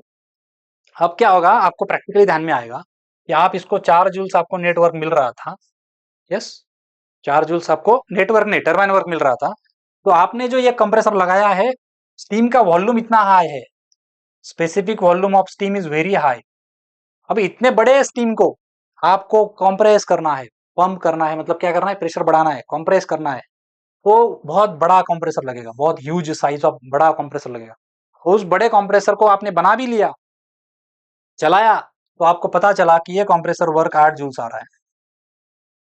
प्रैक्टिकली देखा आपने करके, तो आपको पता चला कंप्रेसर कर रहा है काम, ये स्टीम को कंप्रेस भी कर रहा है। हाई प्रेशर जो स्टीम मुझे यहाँ पे चाहिए था, यहाँ पे वाटर की जरूरत नहीं रहेगी, डायरेक्ट स्टीम आएगा यहाँ से, हाई प्रेशर स्टीम आएगा, टेम्परेचर थोड़ा कम रहेगा, वो टॉप अप करने के लिए हम हीट ऐड करेंगे। तो ये जो स्टीम है ये तो बन तो गया, लेकिन ये करवाने के लिए जो वर्क लगा वो 8 जूल लगा। अब मुझे बताओ, आपने पावर प्लांट इंस्टॉल क्यों किया था? वर्क प्रोड्यूस करने के लिए, नेट वर्क पॉजिटिव ना, नेट पॉजिटिव वर्क प्रोड्यूस करने के लिए किया था। अब क्या हो रहा है देखो, बताओ मुझे, सोचो, ऑब्जर्व करो थोड़ा। इधर 4 जूल मिल रहा है और इधर आप 8 जूल खर्चा कर रहे हो, मतलब नेट कितना है? नेट 4 जूल माइनस है, माइनस आप नेट 4 जूल दे रहे हो, मतलब आपका पावर प्लांट कुछ नहीं कर रहा है, आप उस पर 4 जूल खर्चा कर रहे हो और आउटपुट कुछ नहीं है। गेटिंग और not? Why this is happening? This is happening because of specific volume of steam. इसलिए स्टीम फॉर्म नहीं चलेगा। जब भी पंपिंग करना है तब आपको लिक्विड फॉर्म लगेगा, और अगर लिक्विड फॉर्म चाहिए तो रिजेक्ट करना ही पड़ेगा। आखिरकार आपको हार माननी पड़ेगी, केविन भाई साहब का आपको सुनना पड़ेगा, और आपको यहाँ पे कंडेंसर लगाना पड़ेगा, और तभी आप इस स्टीम को कन्वर्ट कर पाएंगे वाटर में, और तभी आपका पावर प्लांट चलेगा, तभी आपको पॉजिटिव। अब ये आप अपने इसको वाटर में कन्वर्ट किया, स्पेसिफिक वॉल्यूम कम है, वाटर लिक्विड फॉर्म में है, छोटा थिक, मतलब उसका वॉल्यूम कम है, तो उसको पंप करना आसान है, तो कंप्रेसर के अलावा आपका पंप के ऊपर काम चल जाएगा, और पंप आपको कम खर्चा देगा, ठीक है, और पंप आपका 1 जूल में काम करेगा। फिर आप यहाँ पे हाई प्रेशर वाटर मिलेगा आपको, और फिर आपका नेट आउटपुट पॉजिटिव आएगा। देखो अभी 4 माइनस 1 3 हो गया, पॉजिटिव आउटपुट आ रहा है। पहले क्या हो रहा था, -4 में सप्लाई कर रहा था। ये है फर्क, violation of second law of thermodynamics. That is why cycle के लिए सब कुछ एप्लीकेबल है, एक प्रोसेस के लिए एप्लीकेबल नहीं है। सो अब हमने इस डायग्राम से क्या समझा, इस स्लाइड से, कि भाई पावर प्रोड्यूसिंग साइकिल जो बनाना है मुझे, इसी डायग्राम को देख के मैं पावर प्रोड्यूसिंग साइकिल भी बना सकता हूँ। जैसे ये हुआ, वैसे ही हम अब पावर कंज्यूमिंग साइकिल भी बना सकते हैं। पावर कंज्यूमिंग साइकिल समझ जाएंगे और आज का सेशन एंड करेंगे, बहुत टाइम हो चुका है। I think it is almost 1.5 1 hour 30 minutes 20 minutes। सो इसको अभी समझेंगे और इसको खत्म करेंगे, ठीक है। अब क्या है, जैसे मैंने समझाया कि रेफ्रिजरेटर और हीट पंप साइकिल कैसे बनाएंगे, तो उसके लिए क्या चाहिए मुझे, मुझे एक सोर्स है जिसको मुझे हीट पहुंचाना है। कहाँ से उठाना है हीट? हीट को सिंक से उठाना है। डायग्राम में डायरेक्ट ब्लॉक डायग्राम याद करके ड्रॉ नहीं करता हूँ, समझ के ड्रॉ करता हूँ। यहाँ पे क्या है, रेफ्रिजरेटर और हीट पंप क्या काम करेंगे, ये सिंक से हीट उठाएंगे, मतलब हमने रेफ्रिजरेटर को क्या किया, हीट ऐड किया, रेफ्रिजरेटर को हीट ऐड किया, और ये ऊपर जाके सोर्स को हीट रिजेक्ट करेंगे, रेफ्रिजरेटर को हीट रिजेक्ट किया। ये तभी पॉसिबल है, तभी मुमकिन है, जब यहाँ पे मैं नेटवर्क सप्लाई करूंगा, नेटवर्क देना है। तो ये हमारा रियल डायग्राम है। अब इसको स्लाइटली मॉडिफाई कैसे करेंगे, नेट को क्या करेंगे, स्प्लिट करेंगे। नेट को क्या करेंगे, स्प्लिट करेंगे। नेट क्या होता है, नेट अगर मैं दे रहा हूं, मतलब मेरा का नेट दे रहा हूं, तो कंप्रेसर में मैं अगर 5 जूल देता हूं, और मेरे को अगर एक्सपांशन में थोड़ा बहुत मिल रहा है, समझो 2 जूल्स मिल रहा है या 1 जूल मिल रहा है, या आपका रेफ्रिजरेटर है, तो मैंने नेट कितना दिया, नेट कहा जाएगा बताओ मेरे को, मिलेगा या दे रहा हूं मैं? इस डायग्राम को देख के मुझे बताओ, मुझे नेटवर्क मिलने वाला है या मैं नेटवर्क सप्लाई करने वाला हूँ?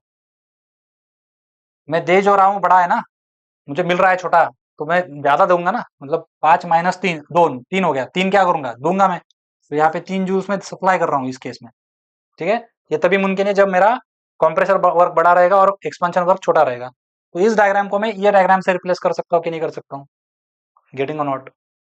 सो मैं इसको अभी मॉडिफाई करता हूँ। यहाँ पे क्या लिखूंगा मैं, कंप्रेसर वर्क लिखूंगा, और यहाँ पे मुझे small amount of expansion work मिल सकता है, मिल सकता है।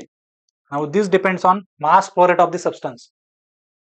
यहाँ पे वर्क मिलेगा कि नहीं मिलेगा बाद में सोचेंगे। It depends on mass flow rate of this refrigerant substance कितना बड़ा है। पहले हम ब्लॉक डायग्राम बनाते हैं, बाद में बताता हूँ कि एक्सपेंशन वर्क क्या आता है क्या नहीं आता है। अब वो पहला इधर कंप्रेशन से शुरू करेंगे, उधर पंप से शुरू किया था हमने, वैसा इधर क्या कहाँ से शुरू करेंगे, कंप्रेसर से शुरू करेंगे। तो कंप्रेसर लेफ्ट साइड पे राइट साइड पे है, तो यहाँ से मैं शुरू करूंगा। एक सब्सटेंस आएगा जो पंप के अलावा, इधर मैंने क्या नाम दिया उसको, कंप्रेसर नाम दिया, मोस्टली कंप्रेसर होता है इसलिए। तो यहाँ पे आपका ये पहला कंप्रेशन प्रोसेस 1 to 2 हो गया, दिख रहा है 1 to 2 compression process. Right side से मैंने स्टार्ट किया डायग्राम को। उसके बाद कौन दिख रहा है ऊपर, हीट रिजेक्शन दिख रहा है। मतलब यहाँ पे जो सब्सटेंस कंप्रेस हो चुका है उसमें से मेरे को हीट रिजेक्ट करना है। किसको हीट रिजेक्ट करना है, सोर्स को हीट रिजेक्ट कर देना है। तो उस डिवाइस को बोलेंगे कंडेंसर, ठीक है। अब जो हीट रिजेक्ट हो चुका है, बाद में क्या है, एक्सपांशन है, मतलब प्रेशर ड्रॉप करवाना है। तो आप यहाँ पे एक छोटा टरबाइन लगा सकते हो, फिलहाल टरबाइन लगाता हूँ, बाद में मॉडिफाई करूंगा उसको। तो ये देखो टरबाइन है, इधर से स्मॉल वॉल्यूम है, बढ़ गया वॉल्यूम, मतलब एक्सपांड हो गया, ठीक है। तो मुझे क्या मिलेगा, एक्सपांशन वर्क मिलेगा। मिलेगा कि नहीं मिलेगा बाद में बात करेंगे, फिलहाल ड्रॉ कर रहा हूँ, ठीक है। और फिर उसके बाद क्या है, एक्सपांशन के बाद हीट एडिशन है। तो ये मेरा ऑब्जेक्टिव है, मतलब मेरे को स्पेस में से हीट निकालना है ना। तो ये मेरा रेफ्रिजरेंट जो है वो हीट एब्सॉर्ब करेगा, heat added to the refrigerant, और इस वजह से क्या होगा, ये स्पेस ठंडा होगा। तो ये स्पेस को क्या करेंगे, हमें कूल करेंगे। अगर मैं ये रेफ्रिजरेटर है, अगर यही मेरा हीट पंप है, तो इसको मैं इंसुलेट करूंगा, ठीक है। ये मेरा रेफ्रिजरेटर है फिलहाल समझने के लिए, दोनों में से कोई भी करो। ये कौन सा डायरेक्शन हो गया, ये एंटी क्लॉकवाइज डायरेक्शन हो गया। That is a power consuming cycle का ब्लॉक डायग्राम हो गया, देखो। तो यहाँ पे क्या आएगा, कंप्रेसर वर्क आएगा। अब मोस्टली क्या होता है, ये अगर ब्रेटन रिवर्स ब्रेटन साइकिल है, एयर स्टैंडर्ड साइकिल है, तो इसमें यहाँ पे वर्क मिलता है मेरे को, एक्सपेंशन वर्क भी मिलता है। वो मैं कंप्रेसर को रन करने के लिए थोड़ा उसमें से कुछ हिस्सा यूज कर लेता हूँ। एक ही शाफ्ट पे ऊपर में टर्बो मशीन दोनों को लगाता हूँ, तो मैं यूज भी कर सकता हूँ। लेकिन अगर डोमेस्टिक रेफ्रिजरेटर है, एयर कंडीशनर है, जो कि छोटे लेवल पे काम करता है, जिसमें जो ट्यूब होता है वो बहुत स्मॉल डायमीटर ट्यूब होता है, उसमें जो रेफ्रिजरेंट फ्लो होता है वो भी उसकी अमाउंट भी बहुत स्मॉल होती है, मतलब बहुत small amount of mass flow rate होता है। तो ये जो एक्चुअली आपका वर्क होता है वो क्या होता है, M into delta H, M into delta H, enthalpy drop और rise, that is your work. अगर मास फ्लो रेट बहुत छोटा है तो वर्क भी बहुत छोटा होता है, ठीक है। डेल्टा एच की वैल्यू भले ही अच्छी रहेगी, लेकिन मास फ्लो रेट की अमाउंट अगर स्मॉल है तो वर्क भी बहुत स्मॉल होता है।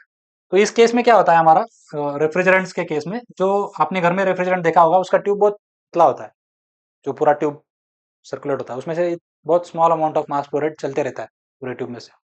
तो वहां पे अगर एक टरबाइन लगाएंगे हम एक्सपेंशन करने के लिए, तो बहुत छोटा बनेगा टरबाइन। छोटा टरबाइन बना भी लेंगे बहुत खर्चा करके, मिनिएचर जितना मिनिएचर बना रहेगा उतना ज्यादा खर्चा आता है, उतना फाइन टॉलरेंसेस लगते हैं, मैन्युफैक्चरिंग प्रोसेस बहुत डिफिकल्ट होती है। तो छोटा टरबाइन बना भी लेंगे, तो वो बना के उसको इंस्टॉल करके जो वर्क मिलेगा इस शाफ्ट के ऊपर, उस वर्क का आउटपुट कुछ नहीं रहेगा, बहुत स्मॉल आरपीएम पे रोटेट होगा। तो उसमें बहुत कम पोटेंशियल है, बहुत उसका यूज बहुत कम है, तो वो करके कुछ फायदा नहीं है। तो हमें क्या चाहिए, हमारा पर्पस क्या है, हाई प्रेशर से लेके लो प्रेशर तक उसको एक्सपांड करवाना है। हाई प्रेशर से लेके लो प्रेशर तक एक्सपांड करवाना, इतना ही हमारा काम है, सो दैट उसका टेम्परेचर ड्रॉप हो जाए। उसका टेम्परेचर ड्रॉप करवाना हमारा ऑब्जेक्टिव है, हमें वर्क में इंटरेस्ट नहीं है, ठीक है। तो इसलिए ये एक्सपांशन जो वर्क टरबाइन है, ये मेथड यूज करने के अलावा हम क्या करते हैं, फ्रिक्शन यूज करते हैं। Instead of using this turbine, उसका एनर्जी हम फ्रिक्शन में वेस्ट करते हैं। फ्रिक्शन में क्या करते हैं, उसका एनर्जी वेस्ट करते हैं और फ्रिक्शन यूज करके उसका प्रेशर ड्रॉप कर लेते हैं। मतलब एक पतले ट्यूब में से, एकदम थीन ट्यूब में से, कैपिलरी ट्यूब बोलते हैं उसको या थ्रोटलिंग वॉल बोलते हैं, उसमें से उसको भेजते हैं। क्या होता है उस वजह से, हर पार्टिकल जो है सरफेस के ऊपर टकराता है, अपनी एनर्जी लूज करता है, मतलब प्रेशर एनर्जी लूज करता है, और उसके वजह से टेम्परेचर भी ड्रॉप होता है। तो प्रेशर ड्रॉप करवाना अल्टीमेट पर्पस था, तो फ्रिक्शन यूज करके हमने उसका प्रेशर ड्रॉप करवा लिया। तो यहाँ पे लो प्रेशर सब्सटेंस मुझे फिर से मिल जाता है। तो ये एक्सपांशन वर्क जो मिलने वाला था वो अप्रोक्सीमेटली जीरो ही है, वो हमने उसका यूज किया ही नहीं, तो वो छोड़ दिया। तो नेटवर्क जितना कंप्रेसर पे लग रहा है उतना पूरा लग रहा है, उसमें से कुछ भी मेरे को वापस नहीं मिलेगा। That are the practical refrigeration cycles. अगर एयर ब्रेटन एयर साइकिल्स पे जाएंगे तो यहाँ पे वर्क मिलता है, ठीक है, वहां पे टर्बाइन होता है, अदरवाइज प्रिंसिपल इज सेम। सो इसी डायग्राम को यूज करके मैंने refrigerating cycles anti clockwise derive की है। ब्लॉक डायग्राम्स ठीक से समझो। तो अभी ये डायग्राम से अगर ये बनाते हो तो कभी भी कंफ्यूजन नहीं होगा, कभी भी वो गलत नहीं होगा, ठीक है, कोई भी प्रॉब्लम नहीं आएगा। I hope that you you enjoyed this session. यही मैंने यहाँ पे दिखाया हुआ है, जो कोएफिशिएंट ऑफ परफॉर्मेंस हमने ऑलरेडी पढ़ा है, रेफ्रिजरेटर के लिए क्या आता है और हीट पंप के लिए क्या आता है, और दोनों का रिलेशन भी मैंने बताया, वो आप डिराइव कर सकते हो खुद। लेक्चर लंबा हो चुका है लेकिन करके देता मैं, लेकिन लेक्चर लंबा हो चुका है, अभी रुकते हैं यहाँ पे। फिर कभी किसी टॉपिक में आगे आएगा ये, तो मैं बताऊंगा कि इनके दोनों के बीच का रिलेशन भी वन से आता है, ठीक है। उसका एक सिग्निफिकेंस भी है, वो भी डिस्कस करेंगे बाद में।